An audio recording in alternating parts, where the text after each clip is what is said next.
Alright, we should be live. Another stream where my dog is present, watching me, and I am nervous that he might break something. But, you know, I gotta keep trying, especially when I'm doing something where, you know, I can step away. Like, you know, if I'm playing a very intense game, I can't step away. But when I'm playing RuneScape, you know, if something happens, I can step away. But, yeah, hello everybody. Hope you're doing alright. For some reason, I'm a little bit laggy. I don't know exactly what that was about, but it appears... Wait, is it still weirdly laggy? Hold on, let me check my PC's performance. It seems alright. For some reason, OBS is just taking like 45% of my CPU right now, which is not really standard, I think. But we seem okay. I don't know what this weird like little lag is, but you know, it's RuneScape, so lag doesn't faze me in the least. Anyway, I don't know if anyone is here yet. I'm trying to schedule these like a little bit in advance so that people can hopefully find their way to the stream as I'm doing this. Hold on, I'm actually on my main character. I should go to my grid world character, for which I need to go to world switcher and activity, and let's see, grid master. Let's do a nice and low population server. There's so many Gridmaster servers. Oh, there's even like Gridmaster servers, and then specifically for something else, like Gridmaster skilling, bosses, Gridmaster raids, Gridmaster forestry. Let's just go to a standard English Gridmaster one. Let's go to 6.6. Actually, I was gonna go to 6.6.6 because, you know, it's a cool number, but apparently that's by far the most busy one. Let's go to 6.6.5.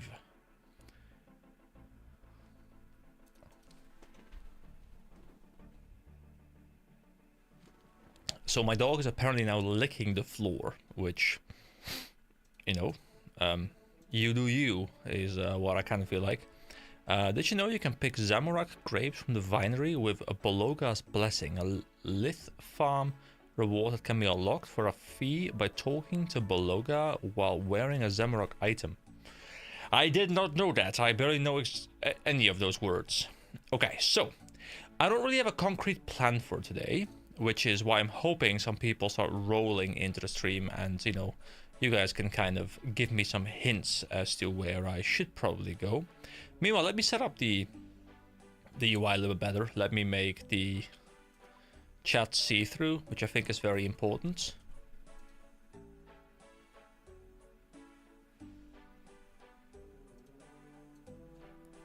Hold on, I was getting error messages in my OBS. I was like, what else going on? But I don't think it's a big deal. So chat, I think is it on the bottom? Yeah, transparent chat box. There we go. That is much better. Right, the rest I think is fine for now. Okay, so we have the grid over here.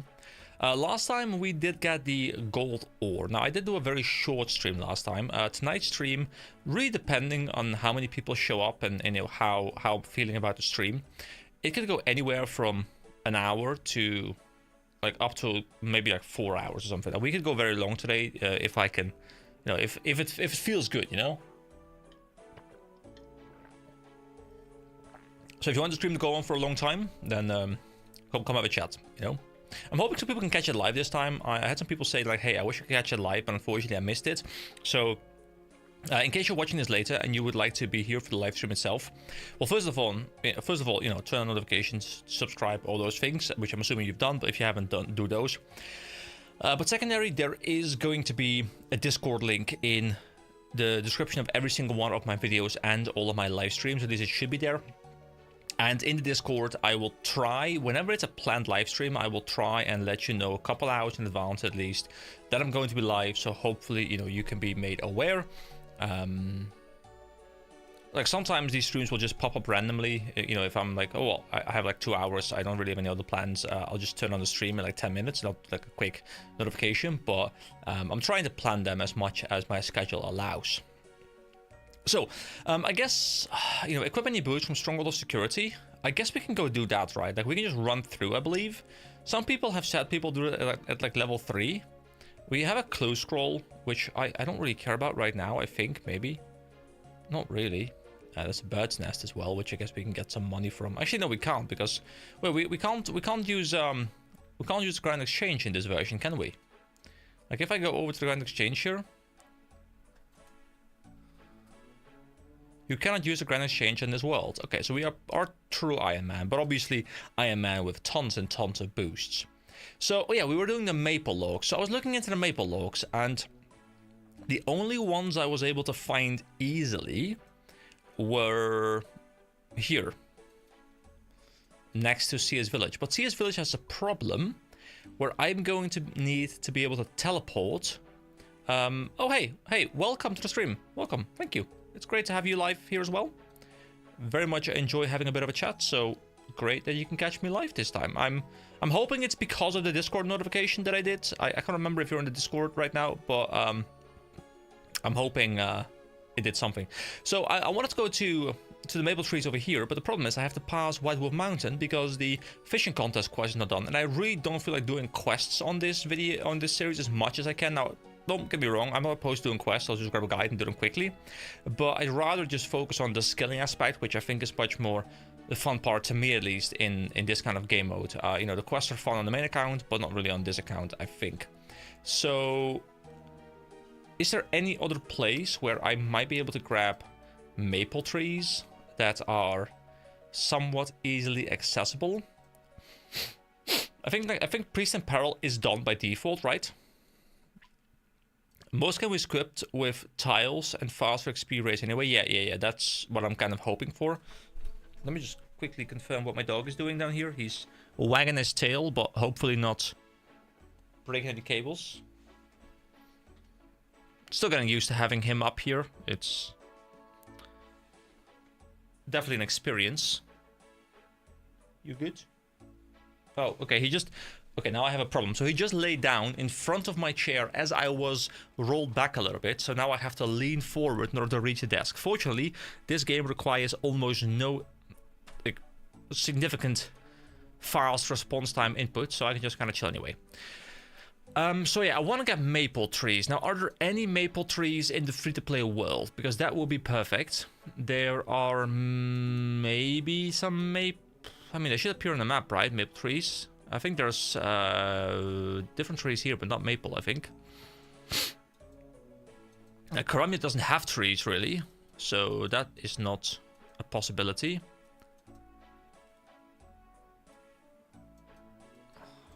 Maple. Can I look up maple tree? I can't, right? Maple tree. No, doesn't work. Okay. If I were a maple... Whoa. Well, I would not be there. I believe maples are member only, some in CS Village. Yeah, so the problem I have with CS Village right now is I want to go to CS Village, and I know they're there, because I saw them on the map over here. But the problem is I have to pass through White Wolf Mountain, which is something that I haven't yet been able to do, because the mobs there will completely destroy me at this low level combat, I think. Now, I could go do a fishing contest to be able to go there. Actually, no, because for fishing contest, I need to be on this side. So, is there an easy way for me to pass White Wolf Mountain without dying? I mean, maybe I could just sprint through. Maybe I'm overestimating how strong the mobs are over there. And maybe I have a teleportation method available to me that I'm not aware of. Now, the thing is, I, of course, usually use the tree to teleport me.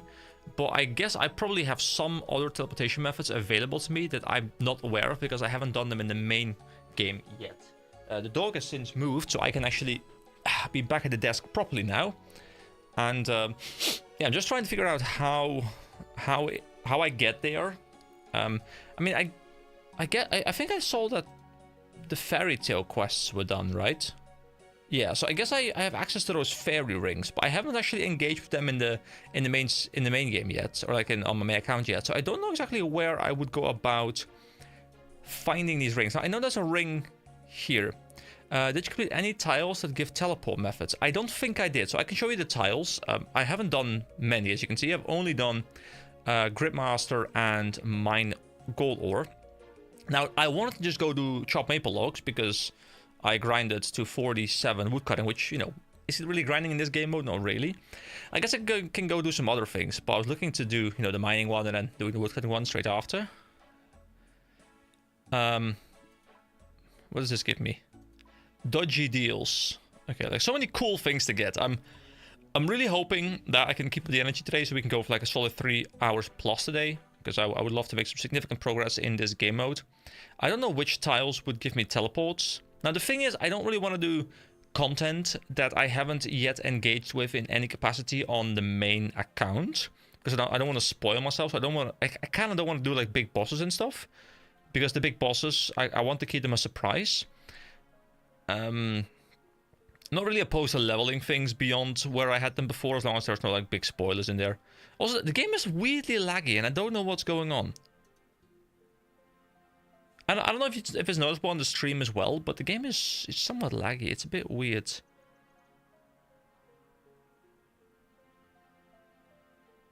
I don't know. Maybe it's me, but it feels like it's lower FPS. Wait, hold on. Can I see that? Is it lower FPS? It feels like it's 30. Like this, it's choppy. Why is it choppy? No need to do bosses for the teleport rewards. They are from easy content. So where can I find these teleport rewards? So complete Vampire Slayer. Wait, so you do Vampire Slayer and you just complete Since the Father. Is that it? Oh my god! Why you clear the entire chain? Okay, that's kind of cool, I guess. I mean, the boots are kind of nice to get. Oh, this item will allow you to teleport to any fairy ring, spirit tree, or tool. Oh, okay. We're gonna get the Stronghold of Security. I'm assuming I heard people talk about the ability to get these at level 3 straight away. Now, I'm a little bit over level 3. I'm still not very high level, but I reckon if people can do it at level 3, I can do it at level 17.3. So I'll just try and just run straight through it. I have no food, but I choose to believe that I am a big boy and I can do this with no food, just sprinting through. And if I happen to die, it's fine, because I don't have anything significant on me besides these items that I can keep. Why? Yeah, the game is definitely laggy. I don't know what it is. It's probably on my end. There's probably something weird going on with my PC, which would require a restart or something. But as long as it's not bothersome in the stream, then, you know, I'll just refrain from it. It's all good. It should be fine. I definitely take food, but it will be fun to watch you try without. Okay, you know what? We're going in. I'm going in for the content. You know, I will deliver. Okay, so this time we don't do any reading. I'm assuming I can't use the portal. No. Okay, so here we go. Oh yeah, we have to do these questions again.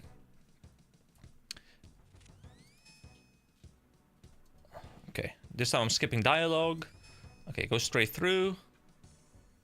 Okay, these goblins are not a problem yet. Where's the end room even? Probably somewhere around there, right? So I haven't been actually through here in quite some time. Wait, I can't reach that. Open Gate of War, come on. Here we go, open this Gate of War. Alright. We're going through. Open this one. Wait, are there no questions here? Is that just because Gripmaster did they disable the questions, which I think is probably a good thing. Wait, is this where I'm supposed to be going right now? Go through this room up there. Okay, yeah, got this. So these mobs are probably stronger. No, these are just wolves. There's Minotaurs over there. They're levels 27. They will attack me. Okay. But it's fine because we sprint straight through. We go through this door over here. And we're fine. Okay, first floor done. No damage taken. You know, obviously it's the easiest floor. But it's still good. I'm happy. So, we open the Gift of Peace. I can't remember what we get. Oh, 2,000 coins. Isn't that a lot? Is it normally 2,000? Okay, here we go. So let's see, which route should I take through here? So we can go here. That's like looping somewhat. This one loops way more. I'll go through the top. Yeah, the top feels good. So I'll go through here. So these mobs will become a little bit more dangerous, but I am a badass. And I run straight through. Now, fortunately, we have infinite stamina, so that makes life a lot easier. Go through here. Okay, we're good. Was there a region at the very end of every level as well? I can't remember. Okay, hold on, let me verify. So we go, yeah, we loop through those doors immediately. I remember these guys being fairly strong on my first time through on my main account. Amount of coins are still the same. It's why so many new accounts are strong at level 3. Yeah, I mean, that feels like it's a very solid amount just as like a new player, right? Obviously, 2000 is nothing in the grand scheme of things, but it's probably like an easy 10k or whatever going through this. I can't remember if the rewards scale or if they're like you know, if each level is worth more or if they're all 2k, but still, even getting 8k level 3 is kind of chill. Alright, so we lost a little bit of HP, which we've now regenerated, and that is level 2 completed. Beautiful, grain of plenty, let's grab it. Yeah, okay, so that's 3k. I'm assuming next are 4 and 5 then. Climb down the ladder. Okay, so I think from this point on, it's going to become a little bit more difficult. Yes, pestilence. Okay, so we go... I guess I go up. I go here... Yeah, I guess that's the loop we do. Okay, so we go through here, through the oozing barrier. Oh god, these spiders, I remember, they like completely mad at me on the main account. I really struggled surviving against them when I tried to fight them, but this time there is no fighting. We are just ignoring everything. Wait. Oh, no, no, no, no, no. Go through, go through, go through. Okay. These guys can't hit me, right? This is a safe spot, right? These are level 49 Carabopons or something like that. Okay, so hold on. Let's regen a little bit. So we go through this room and then we go up north. There actually aren't any mobs here, at least not visibly. So I'm feeling somewhat confident in our ability to just walk up here. Scorpion's level 59. Okay, oh god, level 64 mobs. Okay, okay. So we take the left route. And I choose to believe we can tank like 1 or 2 hits so that I can make it through here. 6! Oh no, come on, come on, come on, come on, go, go, go, go, go, go, go. Go, go, go. Okay, there's no more mobs here, I believe. This one was definitely much trickier than the first 2 floors. And there's still a floor left, like the really dangerous floors. With like the shades and stuff. I am not prepared for that. But I'm so close. Okay, 1 more floor to go. 1 more floor to go. Okay. Ooh, 5k. Beautiful. Look at all these emotes we're getting. Like, you know, we've got idea, we've got flap, we've got slap. Oh, wait. Is it diary task? Is it? I'm not even sure I've got that one on my main account. This also regens us, so we can go down the dripping vine into the 4th floor. Oh god, there's mobs straight away. Ooh, go, go, go, go. Level 159. I am not prepared. Okay, so I think this one had a fairly short path, didn't it? This is where the fun begins. Yeah. Definitely lots of fun. Okay, so... so... I mean, there's even death right here, you know? This is just... It's just describing what's going to happen in this video. So we go up this passageway here, and then we try and make a way here. We might die doing that, because these... I mean... They probably don't hit 17, so I can probably tank 1 hit, maybe 2. But I think 3 hits and I'm down. Well, depending on how they roll, of course. But I reckon they hit around like 7 or 8. So I think we're kind of good as long as we don't get multiple quick hits in succession. So I think I just want to make a sprint for it over there. Do I have any prayer that I can use? I don't have prayer leveled, right? No, strength and... Actually, thick skin. You know what? We'll pop thick skin. Why not? Wait, are there no mobs here? There might be like shades and stuff. Oh god, here are the mobs. Those mobs. The Anku. Those mobs are scary. Wait, does prayer not deplete? Oh wait, actually it might because it's every 36 seconds. Okay. Okay, so this one is easy peasy. I can just walk through and into that door. Let me take a drink. Let me take some coffee to prepare myself for this one. I hope you're clenching, because I certainly am. Oh god, okay. So as long as we survive this room, we're in, right? Because we go through here, and then we're fine. That's a cradle of life. Okay, so this room is what we need. Okay, so we proc thick skin. We walk through, and we make a run for it. We make a run for it. We make a run for it. 3. That's a good roll, I think. I think that's perfectly fine. And since that mob is aggro, the other mobs can't aggro me straight away. And we made it. It is done. It's been completed. There we go. That is beautiful. Absolutely beautiful. Alright, Cradle of Life. Let's search it. Yes, first try. I'm very happy about that. So, let's see. Oh, welcome adventurer. You have learned the value of securing your account and may claim your prize. Okay, so obviously we gotta go for the most ridiculous ones. We go for the fancier boots. And we get the stomp food. Apparently these were like a thing, so I go stamp. And that's a medium task in the Varrock area. That's kind of cool. Okay. So we now have these boots. You've completed the grid tile. Equip any boots from the stronghold of security. Okay. I've done that. Now I can click them. I can unlock this reward. So, this item will allow you to teleport to any fairy ring, spirit tree, or tool leprechaun. Unlocking this will auto-complete the 3 gnome village quest. This item ignores wilderness teleport restrictions, and this item cannot be used to teleport to an area you haven't unlocked. Okay, let's claim it. Oh yeah. Gotta be next to a bank. Okay. It's fine. We just teleport to Lumbridge. And then we teleport from there. So now we have insane teleportation methods, right? So I guess this is the first thing that most people do on Gridmaster, just to open up the world, right? How are you doing, by the way? You know, we've just been talking about me, but how are you doing?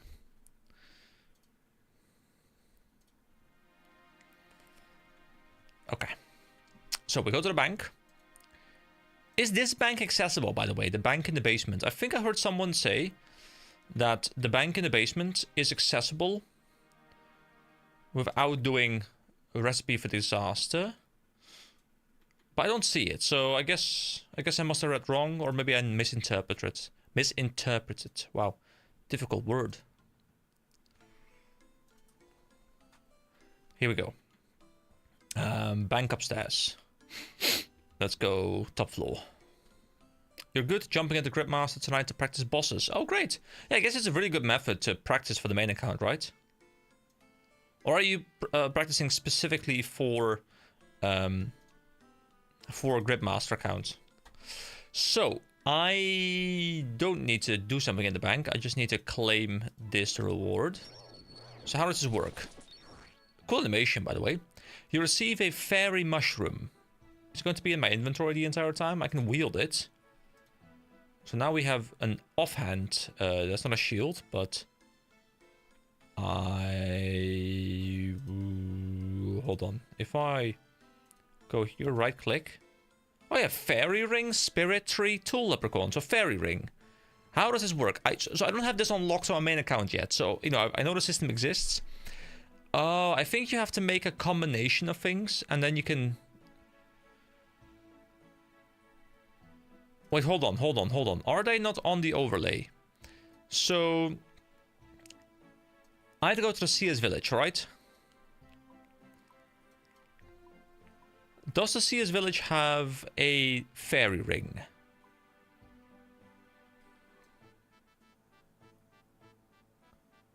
I can't remember what the fairy ring icon looks like. I know there's one next to Edgeville, so I guess I can look into that real quick. Oh yeah, it's the blue arrow on the white background. Okay.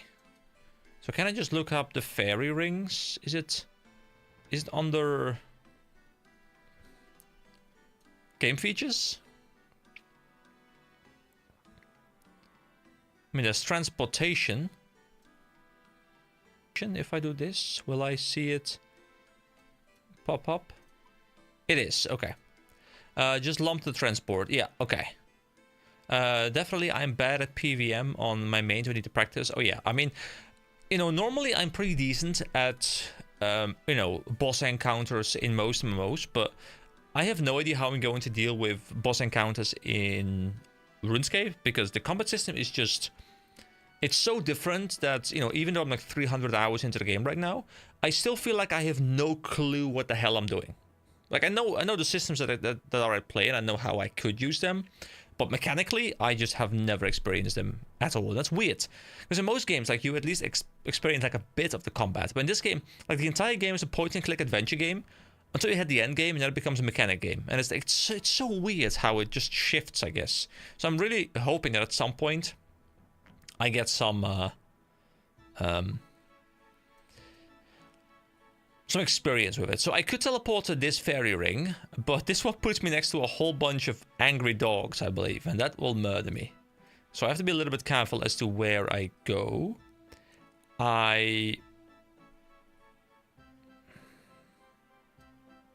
Is there a spirit tree? No, the spirit trees are...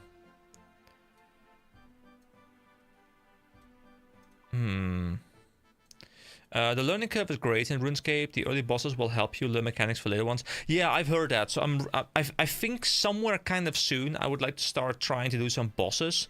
I reckon I'm probably on my main account. I'm probably strong enough for some of the early bosses. I mean, maybe I'm overleveled at this point. I don't know. But obviously, since I'm playing very much suboptimal, I probably am wearing much worse gear than I could otherwise be wearing. Because I'm assuming, like, you know, I'm still sitting on a rune sword, I believe, and an adamant helm. I reckon people have replaced those, you know, like 10 hours in or something. I'm trying to figure out how I can do this teleportation, but I'm a little bit unsure because I don't have teleport. I can't go to Camelot right now. I could take the fairy ring, but this puts me next to dangerous mobs that might kill me. Where are the spirit trees again? Hold on. I can just check it out from here, right? I can just use this thing and I could do... Wait, what about the tool leprechauns? Oh, there's so many options here. So is there a tool leprechaun at Seer's Village?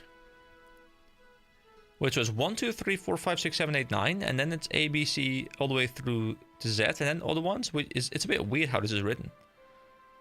I am trying north of McGrubber Woods Farm. That's kind of close.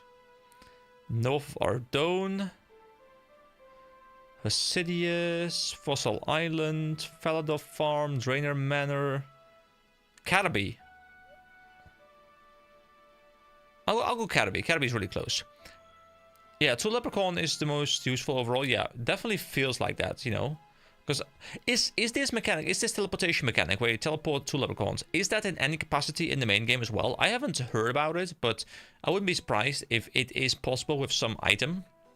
Like, maybe a farming item, like a reward from like being high farmer or something. You can teleport to leprechauns. Is that something that the skill cape allows you to do? Because that would be a cool thing for the skill cape, I guess. Okay, anyway, we made it to Sea's Village. And we are looking for maple trees, right? I think we were looking for maple trees. Which ones are maple trees again? Regular trees, oak trees. Oh, there we go, maple trees. They're so small. Here we go. And there we go. Tile completed. Chop maple logs. Alright. So I have to be next to a bank again. What do I get for this one? Power miner, lumberjack, or animal wrangler. Oh, I think I have 2 of the other ones unlocked already. So I can only grab animal wrangler, I guess. Which I don't know what it is, but I think it was the fishing one. Okay, so go to the bank. Claim this thing. Oh yeah, it just auto defaults to the one we don't have yet. Okay, so you receive an echo harpoon. Examine. A very powerful harpoon, echoing with power from the past. So can this be used for any kind of fish? Because obviously normally with fishing you have different types of equipment that, you know, you don't really have with mining and stuff. Where it just tears the same item. I can also toggle it. What does toggle do? Your echo harpoon will no longer cook fish automatically. Oh, you level cooking with it! Oh, that's really cool. That's really cool. Okay, so let me just throw some stuff into the bank real quick that I don't need right now. Not sure if it's just me, but the game does seem jittery now. Yeah, the game is jittery on my end as well, and I don't know what's causing it. I have nothing open except for, you know, like Discord, OBS, a browser tab, and RuneScape, so it's not anything weird. Like, the performance is fine as well. I think there's just something being weird, and I could restart the PC, but I would also restart the stream, and I don't really want to do that. So I'm hopeful it's not really bothersome to people, because obviously it's still RuneScape, and it's, you know, kind of a slow-paced game. But yeah, I'm feeling it too. It's a bit weird how it's a little bit jittery. But thank you for telling me that it's on your end as well. Means it's not just me being weird. Because, you know, I'm actually very sensitive to bad FPS. Like, some people can play games and not notice FPS drops. Like, the moment frames start dropping, I start triggering. Like, I can't handle bad frames. I couldn't play Breath of the Wild on the Switch. I tried. I played at a friend's house. I played like an hour or something. And my god, those drops to like 23, 24 FPS in the early game. I was like, sorry, but this is unplayable to me. And other people are like, what are you talking about? Just like, it's smooth. And I'm like, dude, no, it's not smooth. Not in the least. It's kind of weird how people are different in that sense. Anyway, let's see. So we now have completed 2 additional tiles. We're moving up a lot quicker today. So steal fruit from a fruit stall is something that I would like to do. Now, I need 25 thieving. Now for thieving, I think I have to start at Lumbridge, right? And I don't have the Lumbridge teleport on me anymore, but I guess I can teleport using the other item very easily now. Oh, Agility has a Gnome Ball game, which I haven't done yet, like at all, even on my main account. But I guess it's something we have to do for one of the things as well. And then the thieving one, we can... Yeah, okay, we have to start at a citizen, which are at least at Lumbridge. Are they here as well, by any chance? Does this town contain citizens? Are there any citizens ready to be robbed? It's still watchable, only a problem if you run long distances. Okay, good to know. Yeah, it's weird because it doesn't appear like it's laggy outside of the game either. So it must be something with the game, like, you know, it's probably fixed whenever I restart. Maybe I can restart the game. Maybe that works. Oh wait, you picked up. Is it me or is the experience? It sounds weird complaining about this, but having to do 3 pickpockets for 1 level up, it feels as though it's slow, you know? It probably isn't, but it feels as though it is. I just want to hit level 5 because I wanna rob tea stalls, because I have a spot that I love in the rock. What do you think you're doing? I think I'm robbing you, sir. I mean, I'm standing literally right in front of you, attempting to rob you. Can't you see what it is that I'm doing? Pickpockets. Here we go. Alright, that's level 4. I need 1 more level. Stop interrupting my robbing.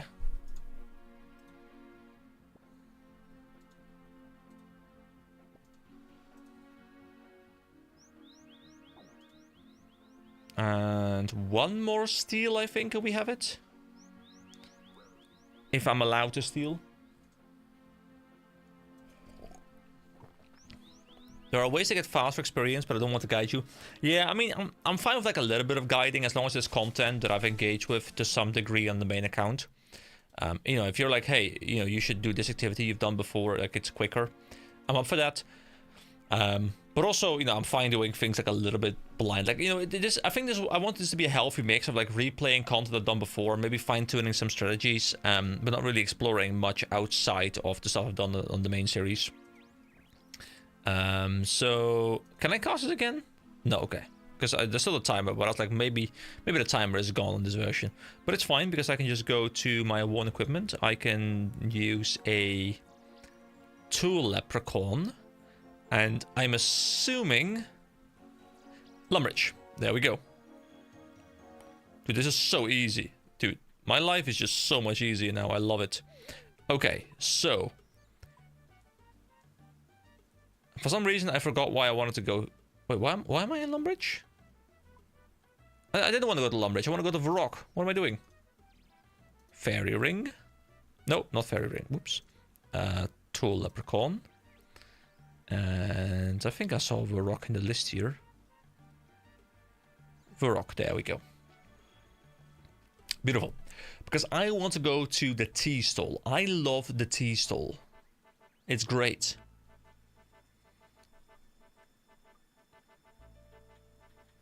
Wait, where am I going?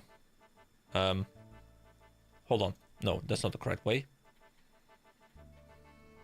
I've been really enjoying Mahogany Homes in the main account, by the way. I think it's such a fun little minigame. Like, I'm sure I'll get extremely tired of it once the experience slows down, but after like, I've done it after like level 30-ish now, and it just feels so fast. Like, you just get so much experience, it's so chill, you just like run up with an inventory, you know, you build a couple of pieces of furniture, you get some rewards, you go back to the guy, like, it's quite a simple but fun loop. Wait, why am I going here? The tea stall is over there.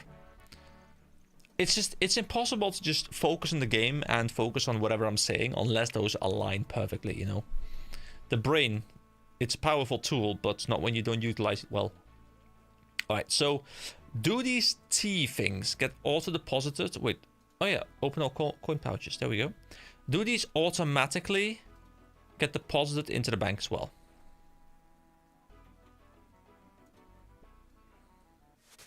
Yeah, this is so much better.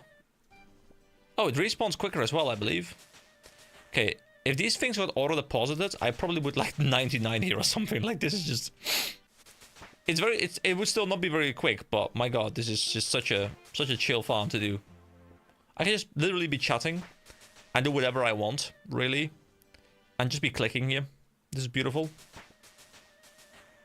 I still want to fix something for the chat, by the way. I feel like the chat... Well, first of all, I could probably move the chat a little bit... Wait, that's not the chat. Whoops.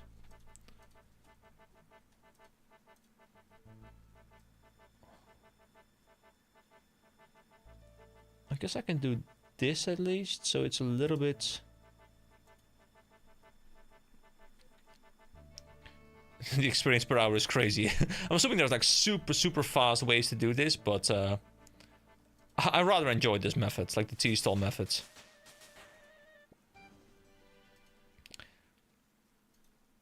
Oh. Just the fact that I don't auto deposit is obviously a little bit annoying relative to some other things, but it makes sense. Okay, so deposit the cups of tea. I'll do another round. So, what level do I need? I need to grab something from a fruit stall. I believe there's fruit stalls in Ardone. And for Ardone, I require... Wait, what am I doing? Clicking the wrong things again. So, for Ardone's fruit stalls, I require 25. Okay, well, I'll just sit here until 25. And then we'll go to the fruit stall and we'll unlock that thing. Getting 25 from this is not going to be a long journey. Whoops. Like, this is such an easy farm. I could probably train my dog to do this farm for me. Just giving him a treat. For every level up I get. He's going to keep clicking. He'll realize very quickly that the treats will stop coming in very quickly. As the experience exponentially becomes worse. Okay, level 18, almost level 19. Probably like 1 or 2 more full inventories and we're there. After this. I think thieving is one of the fastest skills in Gripmaster. Oh yeah, I can imagine. I mean, isn't thieving... obviously I can't speak for late game leveling, but I felt on my main account that thieving was one of the quickest ones to level that aren't resource based. Like, you know, obviously there is stuff like I should have deposited all these things so I have more space, but whatever. Obviously things like cooking probably are much faster because you can, you know, you can bypass them with money by just buying all the raw stuff and just like infinitely cooking. But I think outside of the stuff that is like buyable in that sense, I feel like thieving has been very quick so far. I've also felt the same thing about mining, but I think mining is one of the slower ones. But for some reason I just kind of enjoy mining. I guess it's a mix of nostalgia and just mindless clicking. Slaving away in the mines. Alright, level 22. I'll need 1 more inventory after this, so it's good. It's very fast, can be slower if you want to maximize money. Oh yeah. So far I've not been worried about money on my main account at all. Like, you know, on the Gridmaster account, you know, I'm not really playing this to progress super far. I'm just kind of experiencing, you know, what the game mode has to offer. I might do a video on it as well, you know, just to kind of break away from what I usually do and just have a video where I talk a little bit about my experience with Gridmaster, how I feel about it, and, you know, I really feel like these kind of game modes, they should come to other MMOs as well.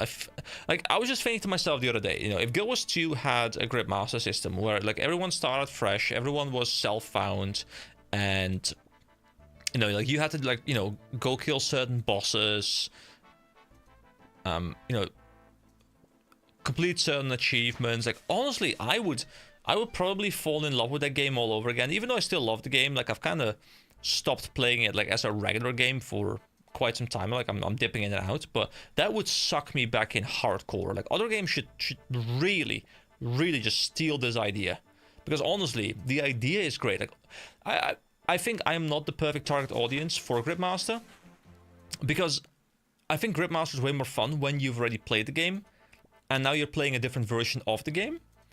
But even I'm enjoying it a lot, and I can see it being a super strong tool to keep veterans engaged for at least those couple of weeks, where everyone's trying to, like, figure out, hey, what can I do with all these new augments? Like, how can I maximize efficiency in this account? Like, I think it's just so much fun, really. So yeah, I'm doing it just because I'm enjoying doing it, but also I'm thinking, you know, I wanna see what makes this great, and I would like to maybe do a little, like, discussion video or something about it, because I do think the MMO market, like, it needs an injection in, like, I feel like the MMO market needs an injection of something new. Like, I feel like all we're playing now is old MMOs, especially with New World kind of dying as well. Like, and we can't just keep relying on just, like, these 4 or 5 big MMOs, like, carrying everything, because they're gonna go down in relevance at some point. And we need to cultivate a new generation of MMO players before that happens. Otherwise, like, the genre will just die. And, you know, that's a sad reality. I think you are the target audience in some way. It's a good introduction to events without being overly confusing. Yeah, I mean, true. I guess it's a good introduction to events. Now, the thing is, I haven't engaged with any other events yet, so I don't know. Like, I've heard there's, like, seasons, I think, and I'm assuming they're a little bit similar to seasons in games like Power of Exile, where, you know, like, it's the same game with a twist. Everyone starts over for a set duration, and, you know, everyone just, like, kind of keeps resetting with, like, new systems and stuff, but, like, the game is still the same, but it's got, like, a new twist on it. And I think in that sense it's really introducing me into that well.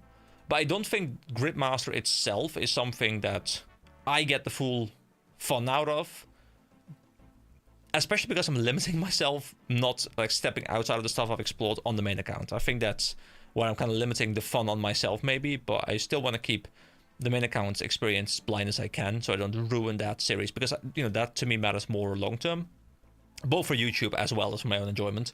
Anyway, I want to go to Ardone now, because I need to steal from a fruit stall. So I go to the War and Equipment, I go to the two leprechauns, and we go to... Would it just be... There's the Ardone Monastery. I guess I can go there, right? Not sure what... There might be a closer one, but, like, the time spent searching for that probably takes more time than just walking from the monastery. So I'll just go to the monastery. Which is very close, right? Yeah, just under there. Okay. Especially with the infinite running, which is just great.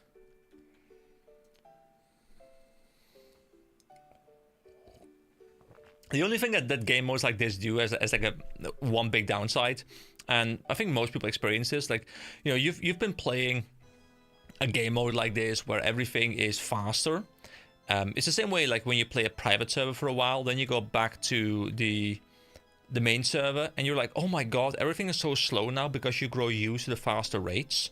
So I think it can be a little bit dangerous, but people just realize that they might enjoy these rates more, and thus feel like they're pushed away from the main game in a way. So there is a fruit stall here, right? Or isn't there a fruit stall? Hold on. Fur, spice, silk. Baker stall, gem, spice, silk, baker. Oh wait, hold on, it's not here? Maybe it's in Draenor then. So can I just look up fruit? No, that doesn't work. Okay. Yeah, I felt it a little. I'm doing woodcutting on my main and it felt so slow after Gripmaster. Yeah, it's generally, I think, you know, you spend a couple days on your main account again and everything is fine again. You know, like the feeling of everything being slow kind of just dissipates. But there's like this little transitionary period where some people might be pushed away from it, I feel.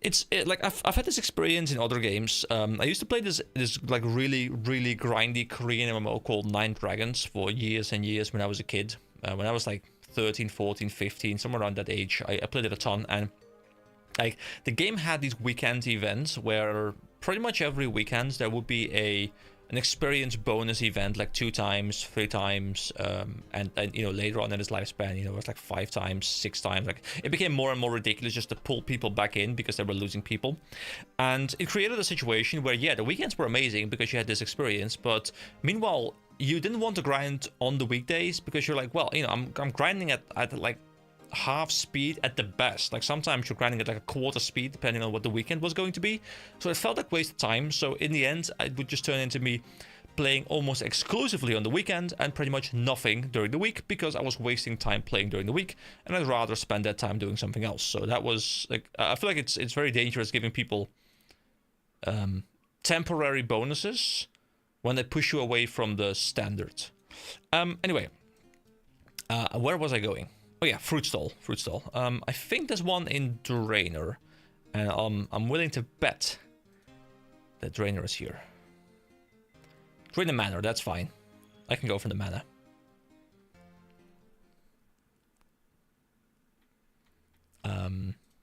That's the entrance, right? So I just,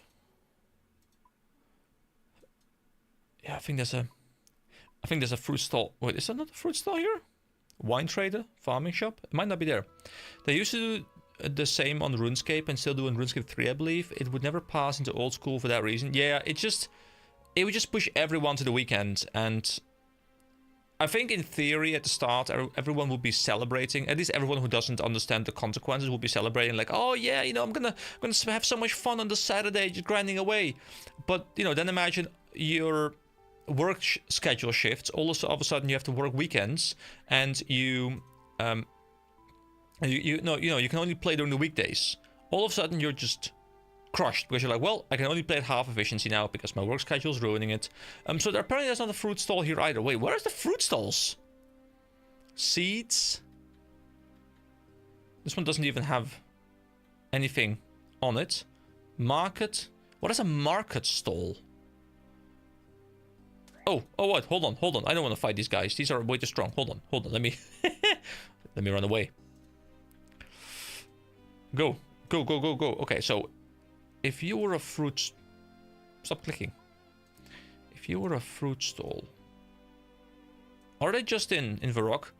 Yeah, I mean, at this point, just let me know. You know, I'm not too bothered about these kind of little things, because, you know, I will be able to find it in the end anyway. Varrock probably has one, maybe... maybe Alcrete has one. Like, these are the things I'm fine being spoiled on this series, because like I've explored that before. I just kind of forgot, and I would find the result in the end anyway. Hasidius. Oh yeah, I can just go to Hasidius as well. Like, Hasidius feels so far away to me because I've just recently unlocked it on the main account. But of course I can just go there right now. So I can just do this and probably tool leprechaun to...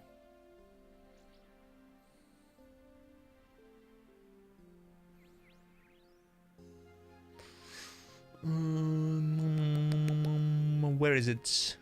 Oh yeah, here we go. Hasidius allotment. I guess the allotment would probably be kind of close. Oh, this must be it. The food shop in the middle. Okay. Yes. Beautiful. Thank you. I mean, I suppose for these kind of things, I could also wiki it if I wanted to.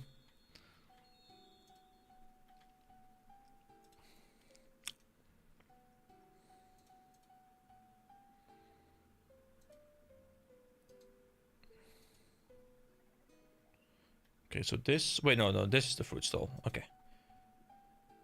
So I need her to look away, I guess. Look away. Do it now. Look at me being all pink, by the way. I wanted to look as manly as I could. Here we go. Tile completed. So, we have to go to the bank, which is, fortunately, right over here.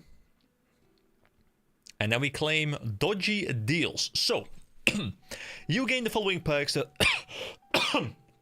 Apparently I'm dying first. You gain the following perks to thieving. Pickpocketing an NPC will also pickpocket all NPCs of similar type in an 11 by 11 square, granting extra loot for each NPC pickpocketed? What? Wait. Hold on. Does this mean it's just going to, you know, let's say there's 8 NPCs there, probably quite a lot, but let's say there's 8 NPCs there. Does it mean I'm getting 8 times the loot? Or does it say I'm getting extra loot for each additional one in there, meaning I get more than the total sum that I would get individually? 100% success rate in all thieving checks. Automatically re-pickpocket an NPC or stall until you can no longer do so. Items obtained for pickpocketing are noted. Maximum coin pouch increased by 3. What? So that the... What? That's insane. The task completion is jingle so satisfying. Oh yeah, it's actually great. Also, hello, welcome to the stream. Glad you found your way to the live stream. So does this mean I can just sit here and literally just do this? Wait, weren't these supposed to be noted? Hold on. Did I just read something wrong?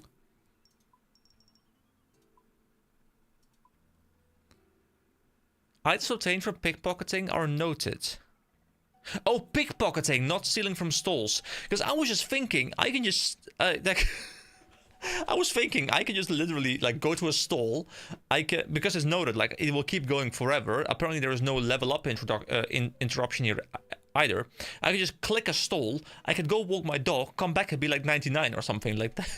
It'd be ridiculous. Well, not that ridiculous, but it would not be that far the truth, I feel. Okay, so, you know, doing it from a fruit stall, obviously these things are not noted because it's not considered a pickpocket, it's considered like a stall steal, which I guess is different. But still, like, this is super chill, look at this! Listen to the ploops, guys.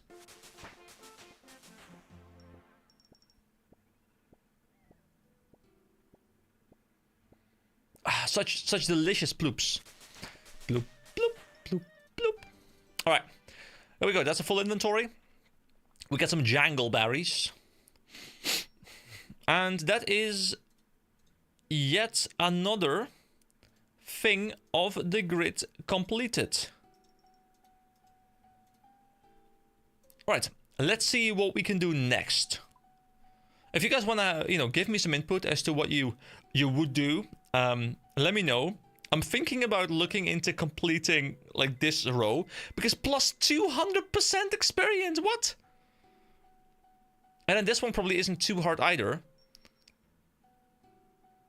500 total level, like that's like easy, especially if I get 200% here. Like I could probably just get it in like 5 minutes.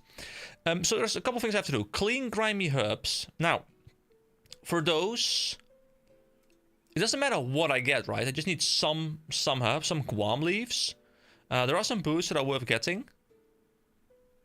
Wait, you mean boots that are better than the fancier boot? Oh yeah, of course, like the boots are not tied to the mushroom. Like it's just, I got them through the boots.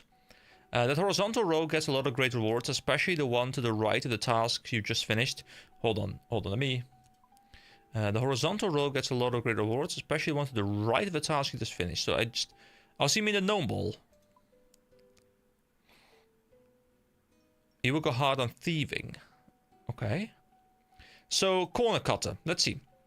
Well equipped, Sage's Greaves will grant agility experience based on your agility level while you run. What? So I just get like passive agility experience? I feel, honestly, guys, how do you guys feel about getting minimal, consistent agility experience whenever you're running around in the main game? I'm not talking like significant, like hardcore leveling, but like, you know, every 100 meters you run or something, like get like a little bit of experience, just like a tiny bit, because I feel like it, like that should be training agility as well. And probably it's something purists probably wouldn't enjoy, but I think it would fit aesthetically, and maybe it's gonna give you like a little bit of experience down the line. But it would get you like those first couple of levels. I think I'd very much enjoy that, because I really enjoy like when you do a skill, you get experience for the skill, and running is kind of the skill, right? Anyway, so these are the boots. I don't like it. Would prefer some new interactive training methods. Yeah, I guess. I mean, I just kind of like skills interacting with the most core mechanics of a game. Like, you know, running is a core mechanic of a game, and I would like a skill to interact with it. And it already interacts with it in a sense that you can do more running.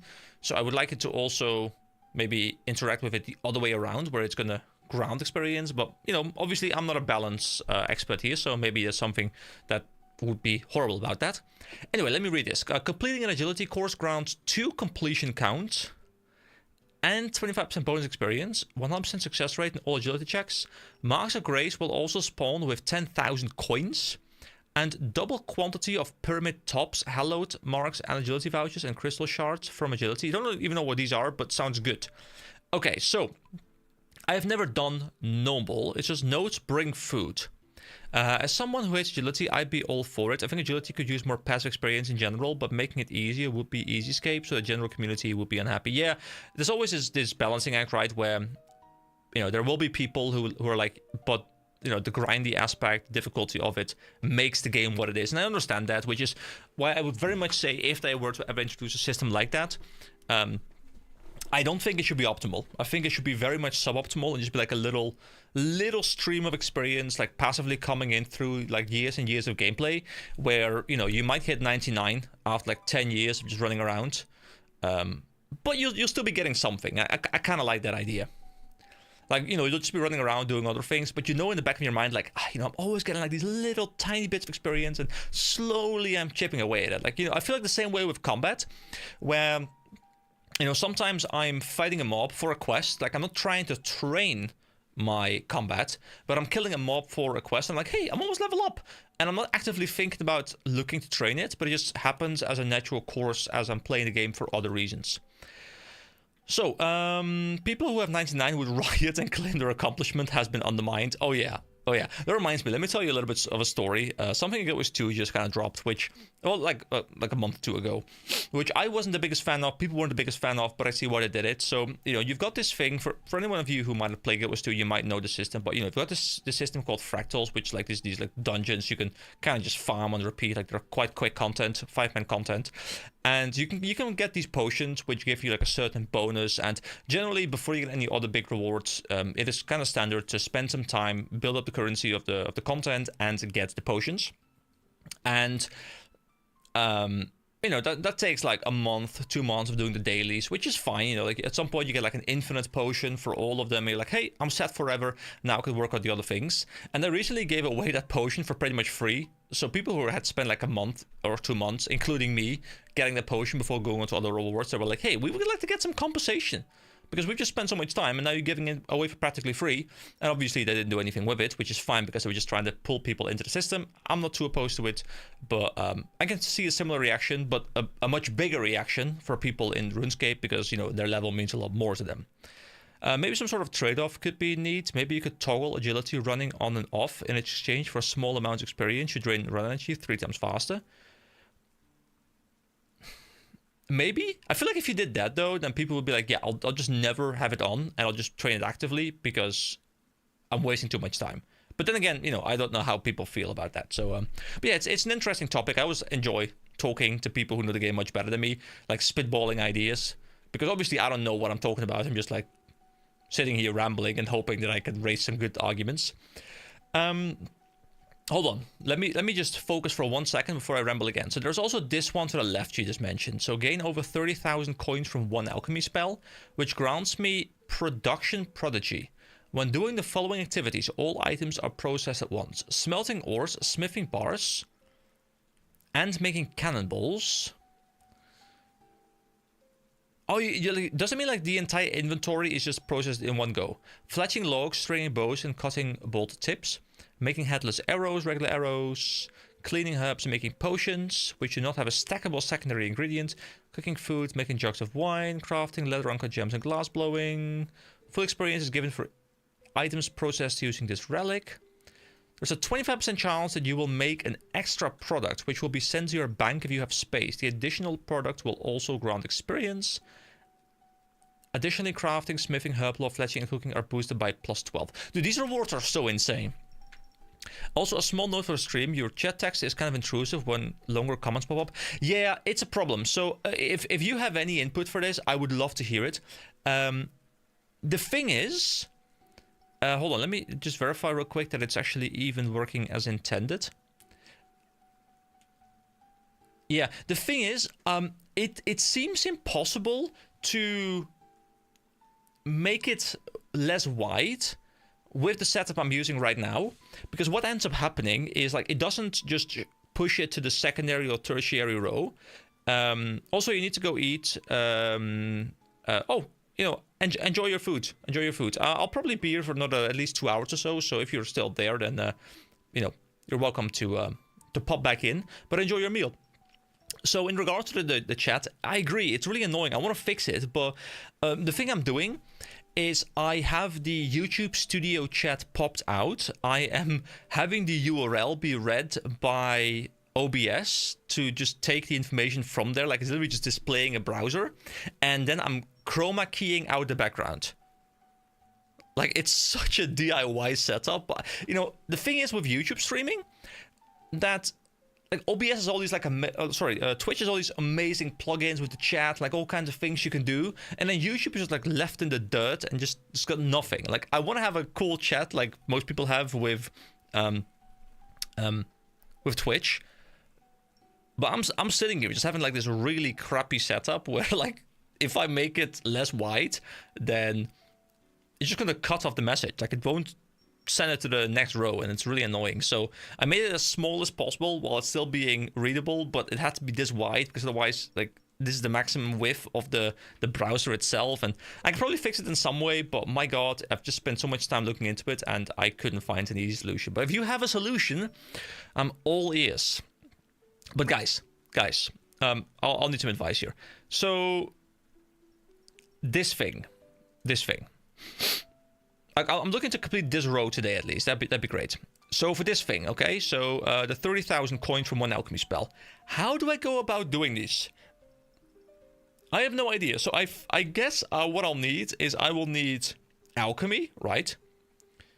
I will need low alchemy at least,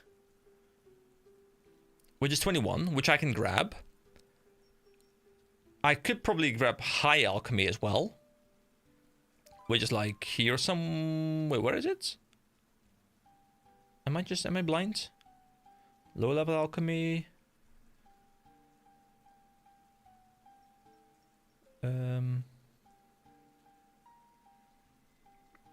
High level alchemy, level 55. I guess I could push for that.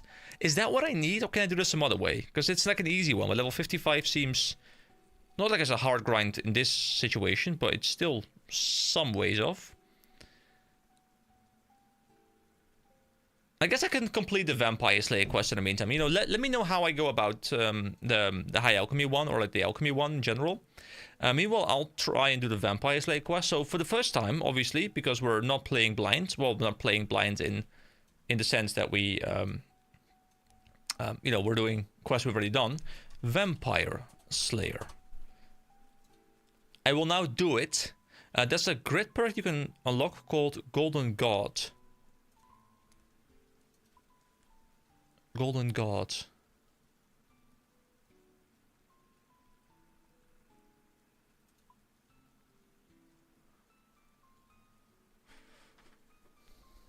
Oh, I was just looking at like every golden icon.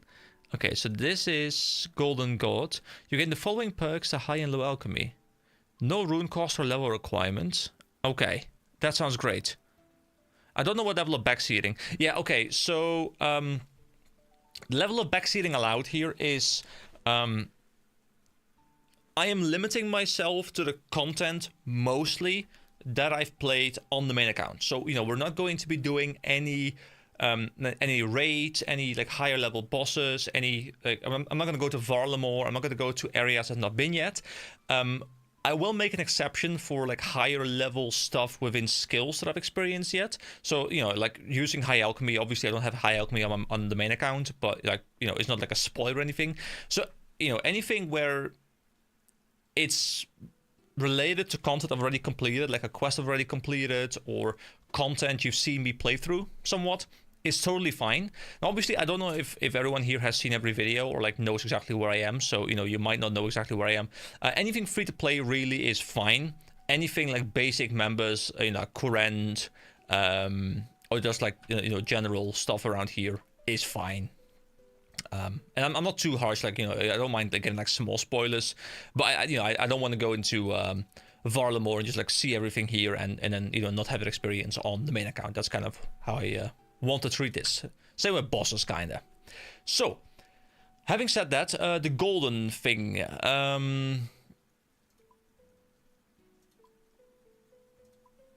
Hold on, where was this reward?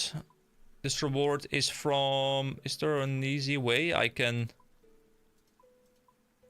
Okay. Obtain some valuables from a house in Varlamore. Oh, but no, this one...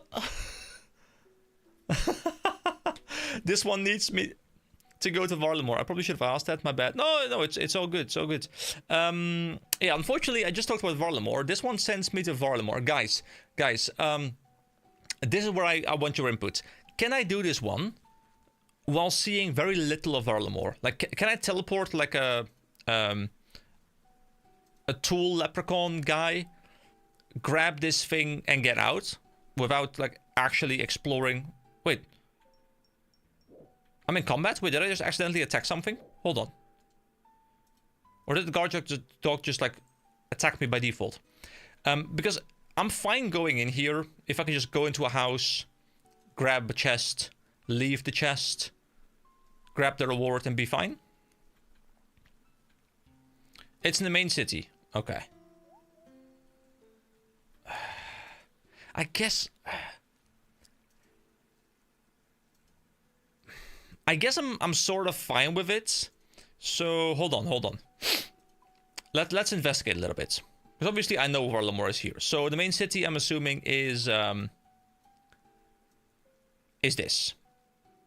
Now, I don't really mind seeing what it looks like, because I've seen like little bits and pieces here and there. So getting like a little bit of a preview, I guess I'm okay with.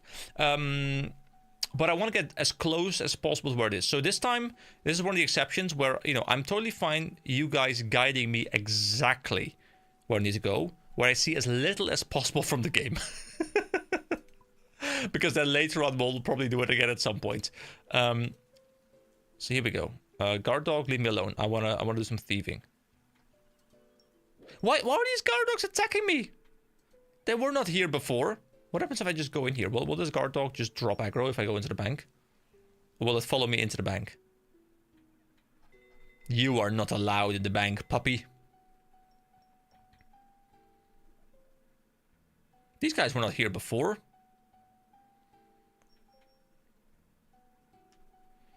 Okay, so instead, what I'll do is thieving. Let's see, stalls, fruit, seed, wine.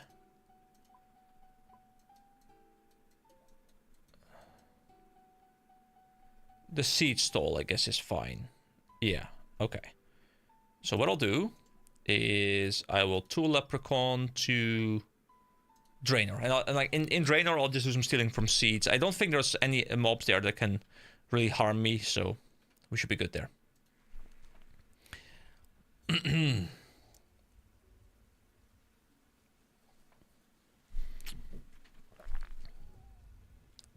We've been going for over an hour already. Man, time just flies. I will be so sad when I go back to the main game and I no longer have infinite stamina. This is the best.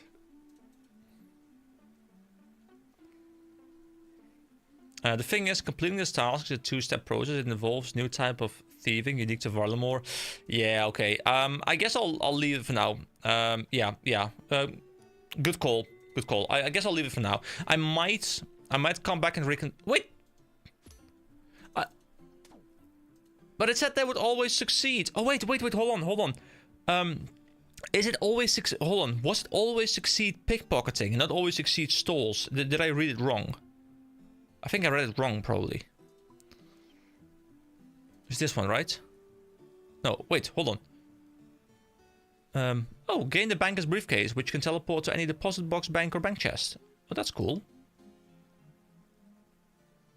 Oh, I guess that's where I read someone said that you can teleport to the Recipe for Disaster bank, because you could probably do it through that thing. Okay. So it's probably... I mean, to be fair, I don't really care about thieving that much anymore if I don't grab that thing anyway. Okay. But at least it's not on this line, so it's fine. I mean, obviously, you know, we'd like to get this line completed someday, but for now, I'll just leave it. What I'll do instead is I'll focus on these 4. So, throwing a gnome ball. Now, the thing is, gnome ball is not something I have done before. And it is a level 1 agility thing. So I'm fine it being on here, because it's not like it's new content really, in the sense that it's like an entirely new area. It's just like a piece of content. I'm fine doing this thing as a new thing here. So gnome ball, where is gnome ball? Can I look it up? Gnome ball. I'm assuming it's somewhere in the gnome area, like gnome stronghold maybe. Gnome ball, there we go. Gnome ball field. Okay. Gnome ball is dead content anyway. It's not something you do in the main game at all. Okay, great. That's actually, you know, normally I'm not really happy to hear that something's dead content, but in this case I'm like, you know what? Let's find something crossed off the list. There we go. So I guess it's a way to train agility, right? Like it's a minigame kind of thing. So here we go. We teleport to Leprechaun. And Tree Gnome Stronghold West. Gnome Ball is barely an activity, to be honest. Okay. Well, that's good to know. Let's see. I'm probably quite close now, right? Yeah, okay. Oh, that's the wrong way. But yeah, I really do want to fix the chat, especially since I kind of feel like I want to shift a little bit more into live streaming. Not to say that I will stop doing videos or anything like that, because I'll still keep doing them. But I don't know, live streaming also has like very big benefits, and it's rather fun when I can find the time. So I want to make sure the stream looks good as well. And obviously this big chat on the screen is a little bit intrusive. I very much appreciate that fact. So there's probably ways you can set it up with third-party plugins or something, which I've tried doing, but it's a bit of a hassle. Okay, hold on. This is not what I want to be, I think. I guess I want to talk to someone here? Do I just talk to the gnome ball referee? Do I go in here? Hello? Hi, welcome to Gnome Ball. It's pretty simple, really. You take the ball from me, charge at the gnome defense, and try to throw the ball through the net using your ranged skill. Well, our ranged skill is level 1, so that should be fine. It's a rough game, but it's great fun. It's also great for improving agility, so you fancy a game? Okay, then I'll have a go. Great stuff. There are a few rules to Gnome Ball, so it can get a bit... So it can... Wait, there are few rules to Gnome Ball. Okay, so it can get a bit rough. You can pass the green winger gnomes, then you can make a run and they'll pass back. Otherwise, if you're feeling brave, you can just charge and dodge. Sounds easy enough. The main aim is to leave with no broken limbs. I think you should be fine. Okay, so I have the ball and I can pass to... But I have the ball. Shouldn't I just pass it now? Do I just shoot? I mean, I missed, but I got the tile. Wait, so am I well, hold on. What if I just tackle these guys for no apparent reason? Just tackle them, like... Bam! Slap! Okay. Here, have a new ball. Okay, so... Why would I want to tackle them when I have the ball? I mean, I can knock them down, I guess, and I can run close, and she shoots, and... Wait, doesn't have the ball anymore? Never mind, ball is gone. Okay, it's fine. It's fine. We didn't need that at all anyway. So we go back to Lumbridge because I want to go to a bank and I don't care which bank, and Lumbridge is home. It says so on the skill. It's home teleport.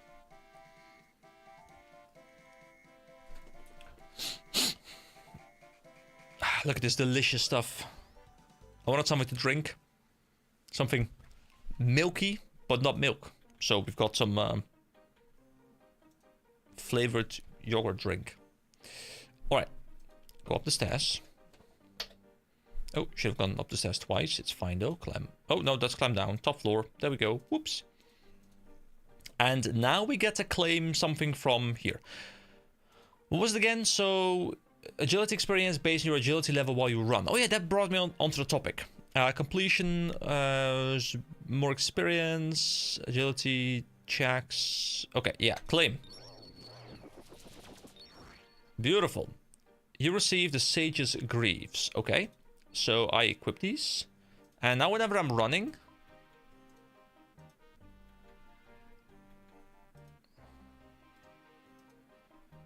Am I getting experience now?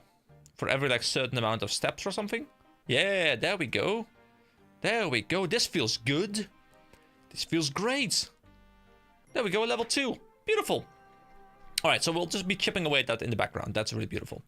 So, next up. The thing I'm struggling with though is the fact that we still have this thing, and I'll have to level magic a fair amount for that, but well, the good thing is experience is just really fast. But I kind of wish I get 200% experience before doing that. But it's fine. So let's get the other two ones first. So complete the Vampire Slayer quest. Now for Vampire Slayer, it is very short. I need a couple of items. Hammer can... So I'm using a guide this time. Yes, we know. We're now that kind of player, okay? Actually, how does the quest plugin work? Wait, wasn't there a quest helper? Quest helper. Oh, I didn't even have it installed. I went that far. Okay, so I have quest helper active. Sure. Hello, Froggo. Let's talk to... Where's the prince? Hello? Please respond to the frog prince. Yeah, but... he's not here. The frog princess needs your help. Yes, I'm aware, but the frog prince is not here. Hooray for the frog princess. Yeah, okay, sure. Go away. Dismiss. Okay. So I have quest helper active right now. How does this work? So if I go to Vampire Slayer. We started in Drainer Village. Okay, yes. So we go to... Wait, where's my items? When did I unequip my items? Oh, I guess that's because I went into the gnome ball thing. Probably unequip my items. Okay, there we go. Beautiful. Now we... Trainer... Hello? Trainer Manor. There we go.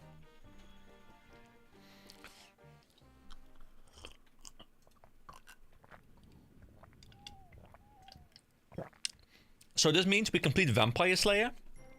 And by completing Vampire Slayer, we just do the entire Vampire quest chain. A quest chain, by the way, that I'm really looking forward to doing on the main account as well. I'm kind of waiting to do it until I'm close to being able to also do Sensitive Father. So I can just do the entire quest chain in kind of one long chain. But it's kind of bottlenecking me, which is on the one hand a little bit unfortunate, but on the other hand, well, that's something cool to look forward to. And I quite enjoy vampire stories generally. When done well. Okay, so how is the quest helper going to help me here? So I can talk to Morgan. This guy will... so for the first time we will spacebar through. Wait, did it say... Okay, whoa, I have so much information on my screen right now. You guys can't see it, obviously, but you guys know what it looks like, most likely. So... Oh my god, it's like literally pointing me exactly where I need to go. This is what it's like playing with Quest Helper. Oh, wow.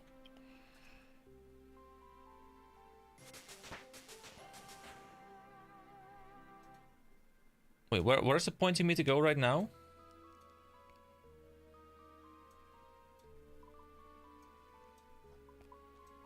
The vampire quests are my favorite. Personally, Mauritania is such a cool zone. Yeah, I mean, I very much enjoy it. You will love Since the Father. It's an amazing quest. Yeah, I'm really looking forward to it. I hear very good things about it, and I'm really looking forward to playing it. And I think someone mentioned in the previous stream that there will be a Grandmaster quest as well after Since the Father. That is going to be upcoming like somewhere in the next month or year or something. Which obviously right now doesn't do anything yet, but it's cool to know that there's going to be another like final quest to cap things off. So there's this arrow which is pointing somewhere. For now, let me just investigate, because obviously I see something you guys can't see right now, which is the quest helper. Also, is it me or... No, okay, I was thinking the entire game wasn't on the screen, but it was, so it's fine. Okay. So it says item requirements. Let me actually go to the guide as well. So hammer can be bought from the general store north of the Blue Moon Inn.